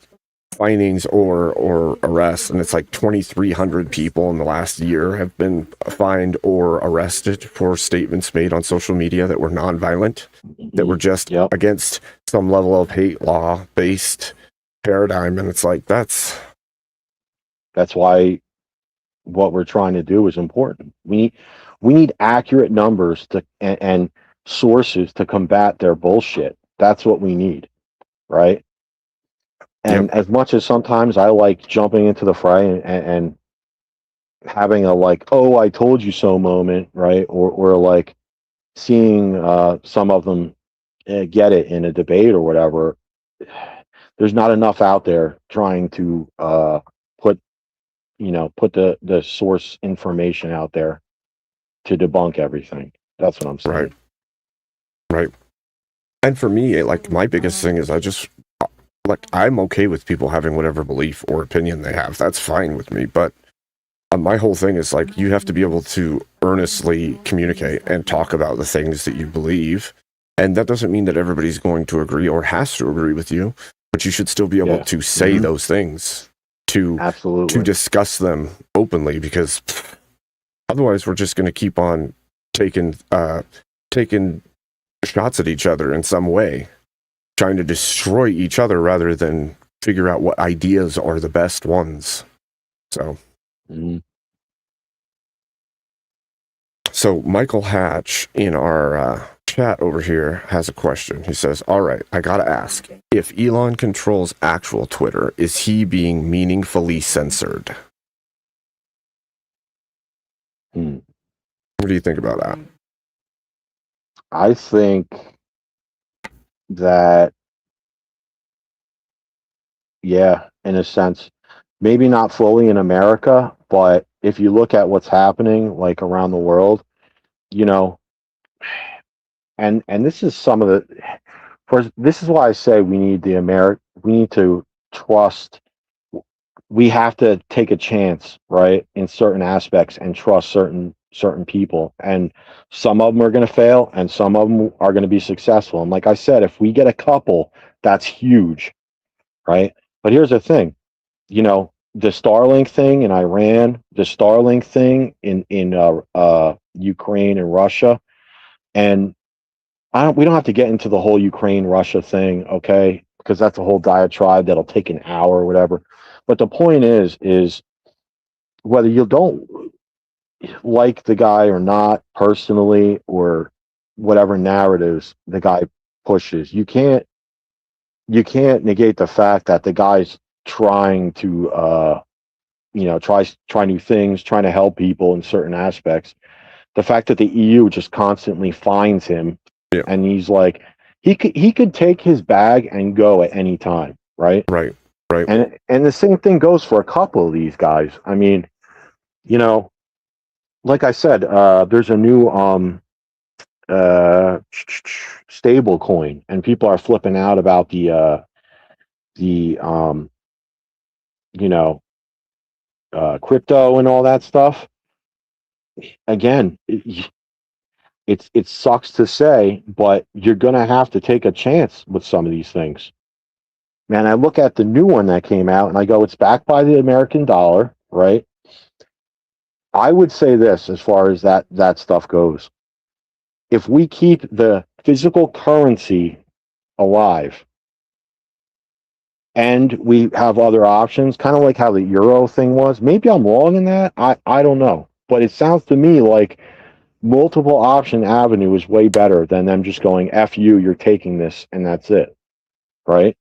Hey, you know that through a example we created gold out of nothing, almost through lead, right? You guys know that this is real. We ascribe to the value. Yeah. So again, we should be beyond that to what we are as humans. But most of us, like on this goddamn planet, don't have the capacity or understanding or willing to do it. Don't give it up, man. You got to force people. That's the half the problem, isn't it? That's why it's like, free will, brother. Because if we didn't have free will, where would we be? Well, for what you're saying, Mr. Mister, I have, like, for me, I would say you have to give a little bit of grace, and I would say trust but verify, right? Like, you could give just enough trust and then seek to verify that it's going to be placed well in that. Because you're not going to give it blindly and openly and sit on it, rest on that trust. You're going to give it and then seek to make sure that it's justified, or seek to make sure that it's justified prior. But if you can't check it ahead of time, then you have to decide, am I going to give whatever this is a little bit of grace and say, yeah, I'm going to trust it for right this moment until I can see otherwise. Right. Well, you have multiple states. They put out legislation to ban crypto, and I don't honestly like. This is the aspect that I haven't looked too far into, but we're going to have to eventually deal with that. Obviously, that whole scenario. When we talk about crypto and crypto, we talk about who has the greatest machine, right? To where we can break it down. So, is it the qubit quantum or is it the quantum machine that we're looking at? Yeah. So, again, like, is anything sacrosanct today? If you put it out here in this medium that we do, our bank accounts, our lives, everything about the Western, any country you go to, bro, you fly anywhere, you have to have a passport and bank card, and you logged in. And now it becomes that arbiter. That this is, yeah, exactly. That's the problem. Are we falling down that rabbit hole? But you don't need voter ID. Yeah, That's a horrible joke. Sorry, yeah, but of course, I know. But it's funny. The strictures we have for things, you have to have higher strictness at the library. You have to have ID to get a library card, but you don't have to have it to freaking vote. Yeah, because you can't burn that book. Yeah, yeah, remember? It's wild. Yeah, I know. What is it, 300 years? Who did the printing press? Gutenberg, wasn't it? Is that right? The Gutenberg printing press? I think so. Yeah, so it was like 300 years later than Islam cottoned on. Yeah, so you see the issue. Yeah? And now Islam is this ideal. So that's why our Western values, if you will, foundation is at peril. Got a big $10 donation from Michael Hatch here. It says, Elon's a William Randolph Hearst meets social media Citizen Kane level richest person ever, controlling a major media platform to do gig ego nonsense. But I do appreciate Pat taking the question. So there's a level of truth to that. When you're like unbelievably wealthy, right, and you've reached a point where something like the title richest man in the world hits, you start to lose your connection to reality in a way that normal people do. And so absolutely there's going to be a level of ego, but also I would say that the ego got him to where he's at now. If he didn't have the level of ego or narcissism that he has, he wouldn't even have been successful enough to drive to the point he's at. So yes, he may make crazy posts, he may say crazy things in the normal populace's opinion, but I think he's earned that at the very least by purchasing the thing and then allowing other people to say whatever they choose to. Yeah. Oh, we got K2. Shalom, really quick. Williams. Go ahead, Mr. Hey, Richard. Blue Jays. Yeah. Here's a quick question. Quick question for the chat. Like, so, here's the thing. One of the things I've been asking myself with all this is, you have these like our friend Plastic African was saying earlier, right? This narrative that was coming in, how it's just like this bulldozer of like F everything, run it over, right? Do you some of these rich people, do you think that maybe they're starting to understand that they're on the chopping block if these people win? Like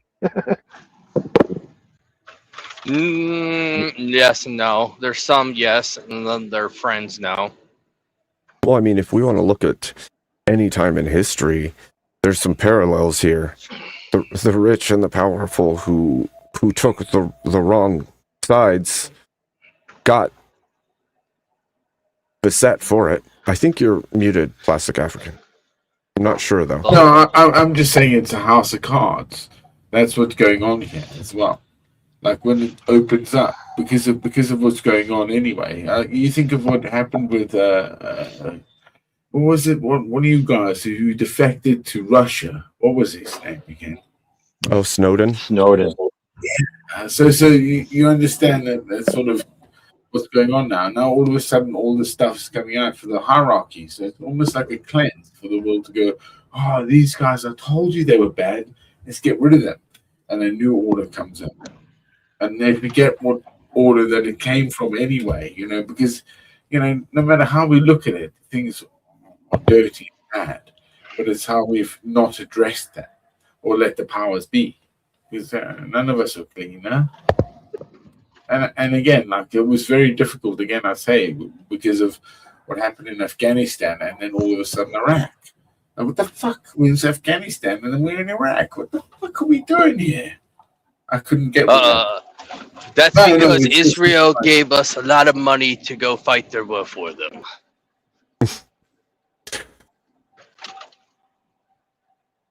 what about Luigi Mangione? Yeah. Right?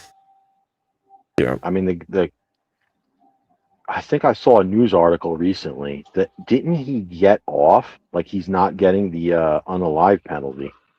Oh, I don't know. I didn't see that.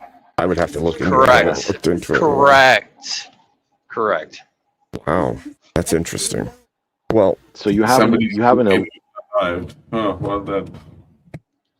elite, right, that gets taken out by one of these radicals, and in a blue area, and the guy doesn't get the unalive penalty. Hold on. The CEOs, they're the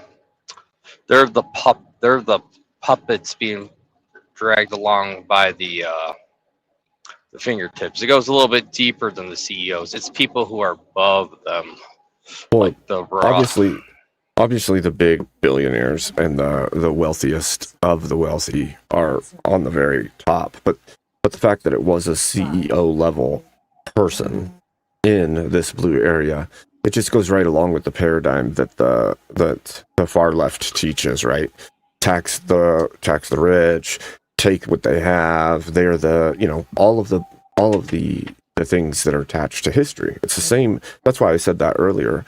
In history, we've seen when the power shifts, you'll see a toppling like Plastic African said, of the house of cards. And what happens is those who have, like, for instance, extremely wealthy actors and actresses and music stars and all these people that have sided with the left, finding out that all of it was corruption, are either going to go, oh, hold on, I don't want any part of this anymore, or they're going to double down. And when they do, I was going to say they double down. Yeah.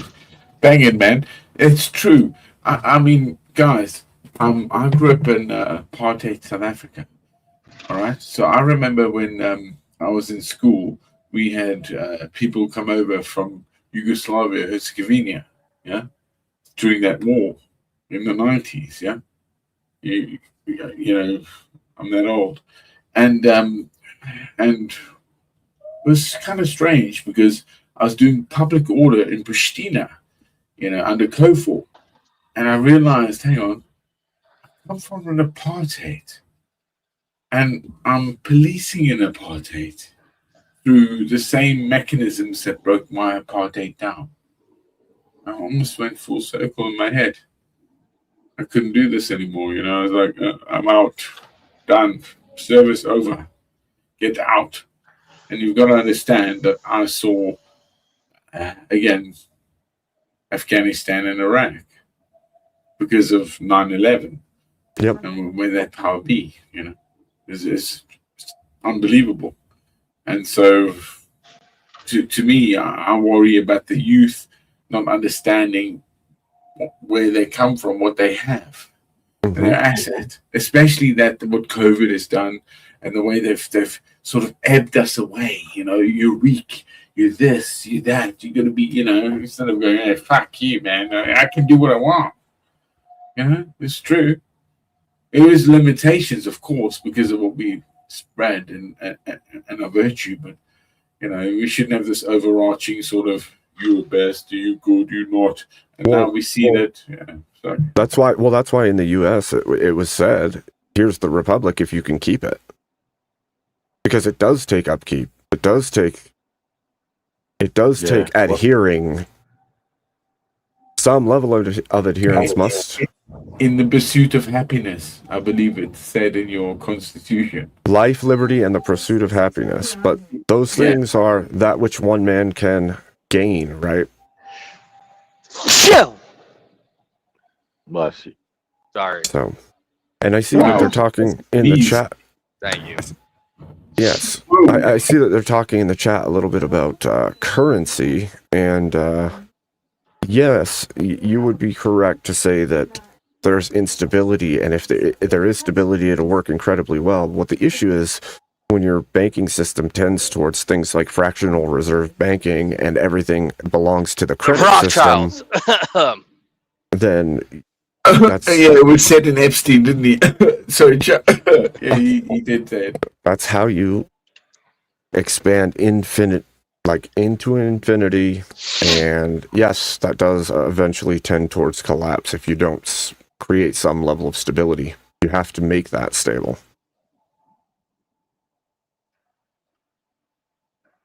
America first. Good idea, but bad in the long term if it's ever expanding. Quantitative easing and all of that, like, it's, I don't know.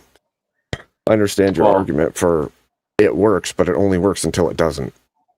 Yeah, that's why I say, like, I see a lot of things happening out there now, and I'm not nihilistic, right? They're going to get rid of that Fed chair. They're getting a new one.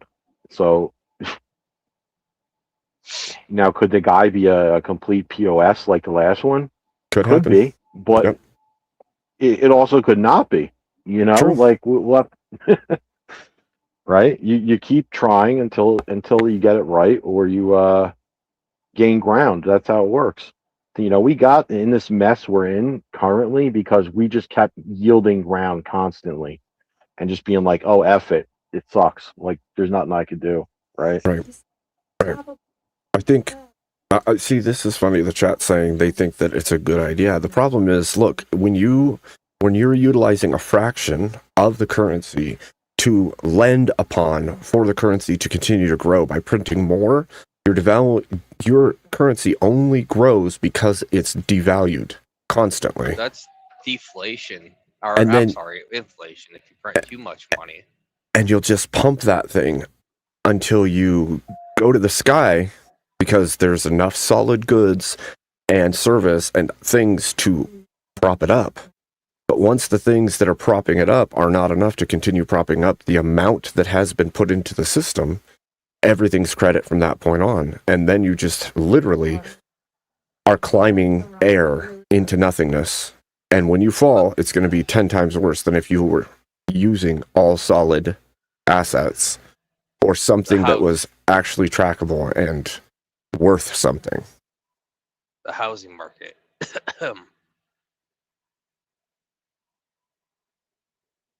Yeah, I don't know about the whole 50-year mortgage thing.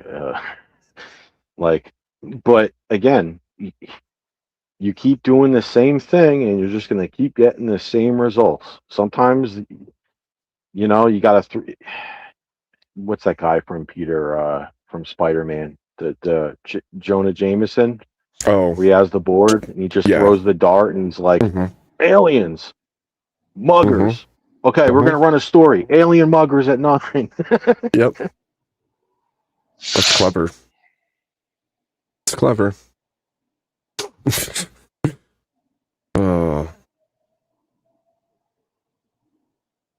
See, I don't think that it works. I think that if you look at all throughout history, when any governing body moved to a fiat-based currency, even if it was based on public trust or even infrastructure or the worth and value of the peoples of the land and that which they produce, you see it go till it can't anymore. And when it can't anymore, you will see an expansion of state and a consuming of more than that original place can feasibly do until they either get broken by someone else or they break themselves in the effort. And I think that cycle is far too tracked and verified through every historical empire, so to speak, right? You look at every great empire, they did the same things. Oh, Abe, I got some funny news for you, just to sidetrack a little bit. What's that? That Tuscan Raider guy that Emmett, it's still spazzing out, and it's freaking hilarious. Oh? Of course he is. That's what he does. I know. It's like his trademark. The way he's doing, he was making fun of Emmett singing, and then he couldn't believe people were paying. Then he called Emmett, with people donating to him usury. Oh. Found that a little weird when he jumped on Emmett's panel. Wow. I just wanted to share something funny. That's pretty funny. Remind me again who the what's the guy's name? Manure. Okay. Like crap. That's Manure. why I said I don't want to support no sand guy. Let me argue. Yeah, look, I'm not saying that fractional reserve can't function. My argument is that with a huge government, a huge population, the further we get into that system without keeping it completely well-founded the entirety of the time, it gets out of control. And we don't track it well enough or meaningfully enough. And then on top of that, you don't get the access. The US government doesn't even have full access to understand what's going on within. It's I don't know. You could just call it my opinion if you'd like. I just don't see it lasting and continuing to function as it is forever, because every great economy prior to this one utilized similar and watched themselves plummet at the end. And most of it, or at least a big chunk of it, has to do with the underlying financial struggles and the procurement of things because of those financial struggles that led them to bad choice making. Or I think in some cases they were left with must, right? We must do this thing. We must take that land. We must, whatever it is, especially when you look at the ancient cultures. So.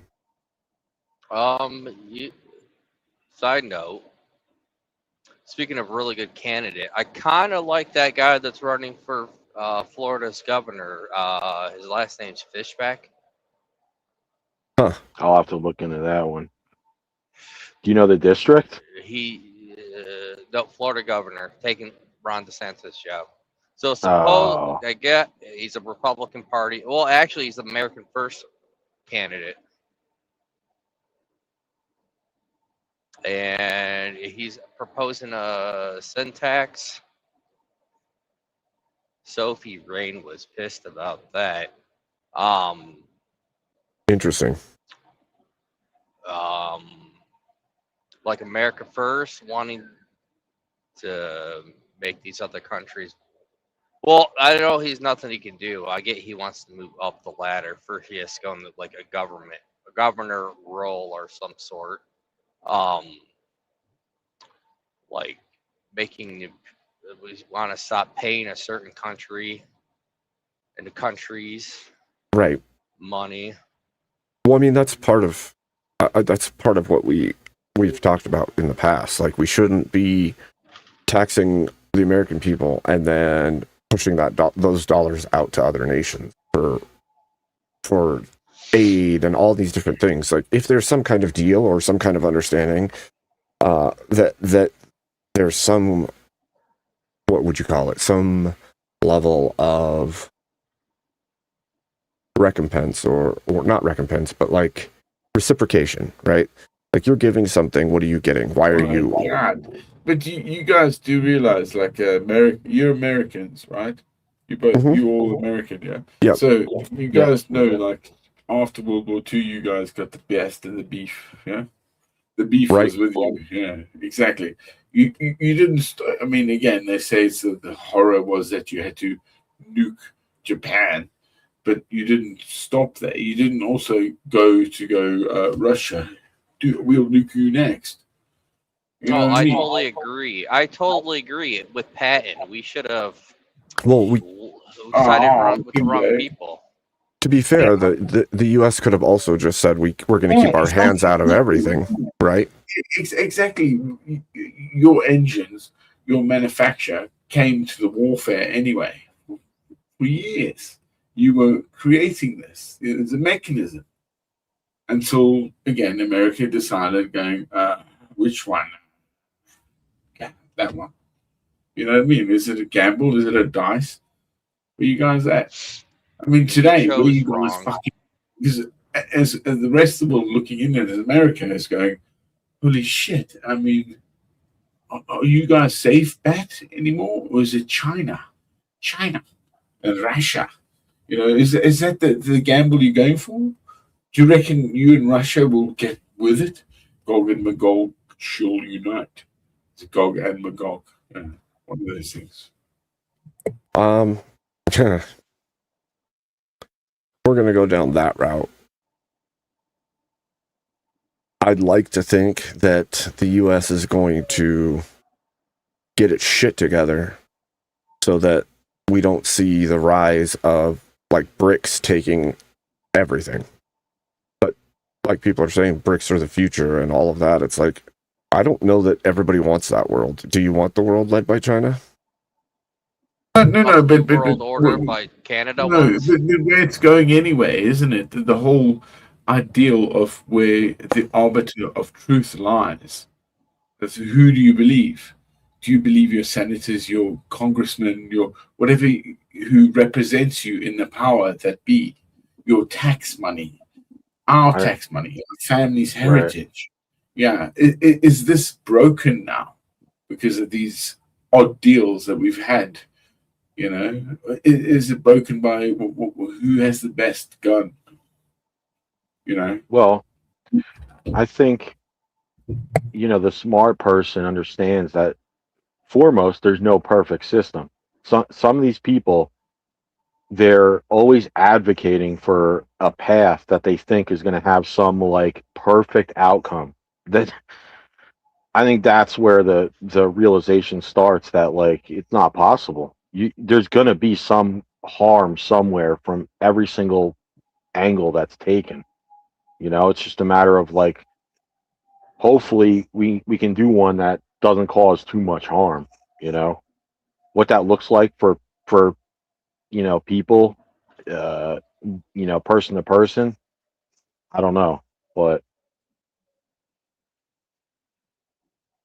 You know what I really appreciate about every one of you here is that you have this capacity to think outside the box. You're already thinking of something that's greater than everyone else. And most people, again, are like electricity. They go yeah. straight. Well, we've had. No, I'm just an idiot for entertainment value. I have no intellectual. Okay, dude, don't be like that. Entertainment. No, we've had some. Abe has done a lot of debates. I've had some arguments with some people, not by choice even sometimes. I simply just asked a question of like, what do you do with the people that don't agree, right? And when I stopped getting into arguments with people was when they kept giving me the same answer, which was a bad answer. They're like re-education camps, like I don't know, like the answers were just like insane. I'm like, okay, why am I even speaking to you? I'm kind of Yeah. dumb. I mean, we're all kind of dumb in some way. Oh, of course we are. Yeah. I mean, none of us can know everything, eh? We can only have some of it. Huh? How many chips you guys got? Like I've been collecting microprocessors since '82. Yeah, yeah. I mean, I have the 8080 processor to the 386 DX33. Yeah, I've got a couple of. Yeah, I love it, man. I've always been into this crazy shit. Yeah. Yeah, and again, like in the military, this is the physical me, and also no comms, no bombs. Like holy shit, I couldn't believe what America had when I got to actually be attached to America in an engagement in a conflict, and my God, I was like, wow, America, yeah. Our God, first guide, no way you can beat America. I our love America. first, I swear to our God, man. first, our first guided bombs Love were it. guided by pigeons. I mean, yeah, long time Guided ago. by pigeons. What? How? Oh, they would train a pigeon to poke at something, like say a boat image, and the closer it got, they kept feeding it in the cage. Then they test it. There's a whole story to that during World War II. The one guy in chat, he's like, I have a pretzel. They're awesome. Is it salty or is it sweet? So funny. That's what I'm gonna ask. So That's a good answer. technically, you don't even need a computer. You just need to train pigeons. Yeah, that was kind of my point. Long Nate was that fractional reserve only continues to function as a stable system so long as it continues to expand. Absent the buy-in, it stops functioning.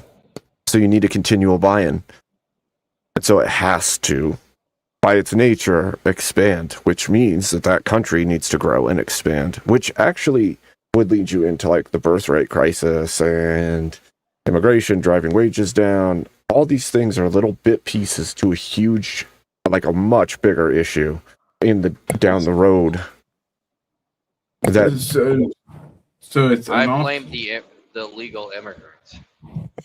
But it's anarchy then. It's almost like we're have to battle here. I think part of it is that it has to do with like human nature and the imperfection of us, right? So anything we create is going to have some level of flaw, failure, fallenness to it, and because of that, as we continue forward, we're going to see the flaws that it inherently has more and more amplified, right?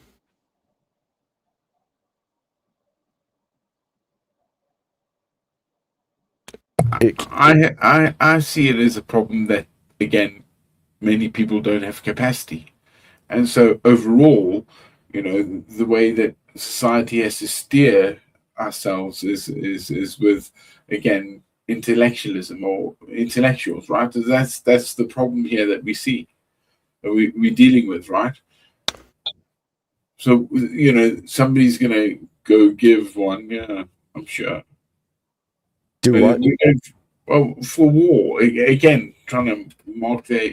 You reckon, like, say, China goes for, what's their goal here? Taiwan. Is that right? They have to unite Taiwan, say. Maybe. I mean, I Well, think. maybe. Bless you, K2. Sorry. Thank you. I think there's a level of, again, I think that actually comes down to the nature of humanity. I think war is just a byproduct of human nature. I think a lot of those things, as much as, yes, we go to war because of what we need, right? Like if you go to ancient times, it's because they didn't have enough food in their region, or they needed this or that, or they needed to expand for land, or it was just their enemy and they had already encroached. Whatever it is, I think all of that still rests squarely in human nature. And to Michael Hatch in chat, I wasn't so much talking about like all forms of immigrants. There's plenty of incredible immigrants who went through the process to get their citizenship, and they are great patriots in most cases. So I'm not even saying that. I'm saying that when you have a massive influx of people that are unaccounted for, and there's no system to naturalize them so that they are functioning under the same rights, but also the same responsibilities as the people of that land, then they can be paid at a significantly lower rate, which then drives down the wages of the things connected to those fields. And that actually weakens your fractional reserve banking. It undercuts it. You know who benefits from that? Paying all the low wages? Yeah. We do. We gotta kick them out.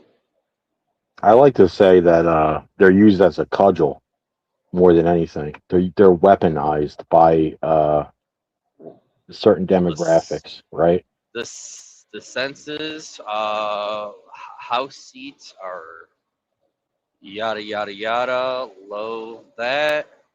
And it seems like they can just do whatever they want. They get a free CDL, don't even have to take the test. They can become cops. Well, were you watching? Superintendents. Were you watching earlier? One of the things we watched earlier in the section where we were going over the voter ID stuff. I know, I saw. I already knew that. Minnesota just gives them free license. Well, I'm talking about cars. I'm talking about the trucks too. I know, but if they're giving them a license and that's giving them the ability to vote, why wouldn't they give them a license and then go, yeah, why not? You already have a normal class license. We'll just let you go ahead and test for the other one. They don't have rules for the most important rules in society. They just pay. Hey, Abe, guys, I dropped a little link in chat. I mean, Abe, you can just check that out, and that's the same frustration I feel in the world. Holy shit, how much can we take? Yep. I've I seen this before. literally sit there and think to myself, what I've gone through in my life, and seeing what I'm seeing here, the degradation of it, and thinking, holy crap, I should have died like other people during that campaign. Yeah. It's madness to say that, holy crap, I came back with my fingers, my eyes, my eyeballs, my balls. Yep. I feel that. Yeah. You know it, man. And guys is, oh, man. And it just annoys me to think that these young kids, this is just, again, money, man. Money, bro. Yeah. Abe did a video last week. We went over with it was about schools and how they're doing they're weaponizing kids as early as kindergarten to go into protest ICE and everything. It was just unbelievable. And people are like, oh, the education systems have to anyway. It's like, well, yeah, we get that, but they're so desperate now. They're reaching into these levels that I'm like, God. Oh, you should Man. check out Mr. Bill's Mr. Bill's Shit, hang on, stream from earlier today. No, from earlier today. They were let all these kids out. Yep. And the guy got arrested because he was carrying. But besides that, they had the thugs in there, and then they had guys in there around the kids with guns. And then these guys were gonna put on masks and jump this guy, but the guy was recording them the whole time. That's crazy. That would have been around 4. K2 Abe and Mr. Do you guys have guns? Do you own a gun? Of course. Yeah, oh my god. I refuse to say on. There might be a glow agent in chat. But don't worry, man. But you know how to shoot a gun. You understand discipline. I'm not saying that with a glow agent in chat. Oh man, I love it, man. I've always loved it. Right? Discipline. I like this. Oh, you bastard. I do not answer any questions without my lawyer present. Dushka. It's a dushka, bro. I love that. Chop down trees with that motherfucker. It's amazing. Yeah. Let's go. Yeah. Fantastic. I don't answer any questions without my lawyer present. Okay. Good stuff. Okay, too. And you should end that, Casey. You should say, I don't answer any questions without my lawyer present, and I don't have a lawyer, so I don't answer questions. Exactly. Well, no, the union hall gives me a lawyer. They got contract with them, so I can get it like a little bit of a discount with my lawyer. Awesome. That's awesome. But like they said, unions don't do anything. Oh, they have a good sent me night, something Michael. in the mail too. Thank you for I coming. can literally hit 2 cars instead of it being like $1,000. They're gonna cut it down to like half compared to what I. Strange book to have. I'll give you that. Yeah, Nate, I wish that it didn't lag you so bad like that. But like I said, we'll have to just plan shows where you and I can do like a one-on-one for a little bit before I open it up. Because I think that would be conducive. I think it would be good.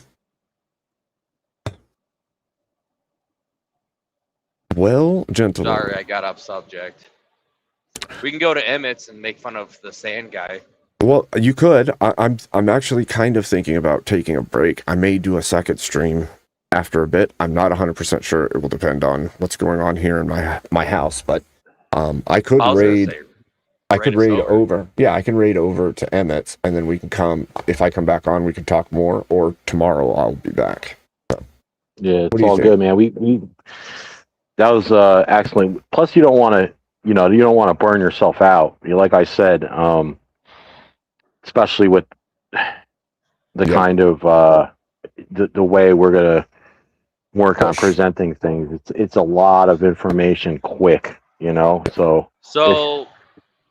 I'm sorry. I thought you were done. No, you're good. Like I said, we're fine. But I don't want. I could see how it could burn people out quick. I'm already starting to get a little tired. Honestly, it digs into you as much as you dig into it. so that roll, pull whatever that was from earlier, and I got to pay like $180 or something. Where do I go in Ohio? That's what I was asking. So what I was gonna do is I was gonna get with Mr. or I was gonna look it up myself, and then in Discord I'll get you that information. Because I would love to do a little bit of digging around Ohio, especially in Lucas County. Yeah, I think that's. I can get rid of that fucking bitch Marcy Capita out. Yeah. Well, we'll look into it and we'll DM you, because the other thing too is we need people to go out and do some of the legwork, so we want to get as many lists as we can for the voting rolls, Yep. So we're gonna need like these people. I'll pay the money to get us information. Yeah. that the good people that we want to outnumber the bad ones that are undermining us, right? We need to help them because they can't do it themselves. This is the unfortunate truth, right? So. Oh, Ohio's I a love that. little bit of a Ooh, conundrum. I don't want to vote for Rick damn. Ramaswamy or the Demon Rat, Right. but Vic Ramaswamy has the whole Hey, Ohio region with the Teamsters, so it's like, but why are you guys supporting him at the same time? There's just something about Vic Ramaswamy. Well, maybe you got to dig deeper. If you find stuff, let's link up and see what we can do with it. For sure. Because the Demon Rats have gone so far, like True. Oceana Prime wants nothing to do with them. Hey, can I get a link to your Discord? Sure. Plastic African enough. Yeah. Yeah. Nice meeting you, Plastic African. It was interesting, talk and everything. I had a blast. I'm a character. Yeah, I know. All right. Believe me, it's within me. Always. Like I say, I don't hang that number for nothing. God bless you all. Yeah. I'm gonna jump down. Man, you guys don't think And I'm gonna go to Emmets. Plastic Africa, go to Emmets. Yeah. So, I put it right under your link, Plastic African. Amen. Cheers, boss. Yes. Yeah, Yes. I'm not just gonna get out of here now until you kick me out. Just go get out, Plastic. You fucking Africans. No, we're very chill. That's what's so fucking. Oh, is it an offensive? Oh, is it an offense? Oh, arrest me then. Nah, I don't care. No, it's cool, man. That's what I have to do in this country. Yeah. I mean, literally, like I say, I'm a British subject. I have a brother actually that. So I'm a Mormon, and I have family in America. That's right. All over the world. Jesus, us Mormons, we get everywhere. Lots of kids, lots of wives.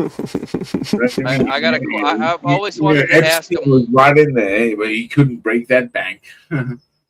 I've always wanted to ask a Mormon this. What do you think of the South Park episode where they made fun of Mormons? Oh, dum dee dum dum dum. It's actually dum dee dum dum dum. Absolute, bro. No. I study. I'm not an idiot, bro. I'm not like sitting there going, yeah, I'll go there for my cracker, bro. Yeah, let me have some wine. So I stole it. Don't get me wrong. It's all that. I'm not one for dogmatic views. So hey, here I am today. Tomorrow. You know what the best South Park episode was? The non-offensive, non-denominational Christmas play. Did you see that one? No, it was the one for it was the Randy. Come on, man. He was like, we're gonna give you some jokes. Yeah. We got a lot. Yes, niggers. Oh no! How did I do that? No, but that was the Randy joke, wasn't it? On that note, it was just joke. We went a little too far. Too far. Y'all have fun at Emmett's. God bless you, chat, and we'll see you on the next one. I'm suing South Park for that joke, and I'm going to get you money back for that. Sorry. Holy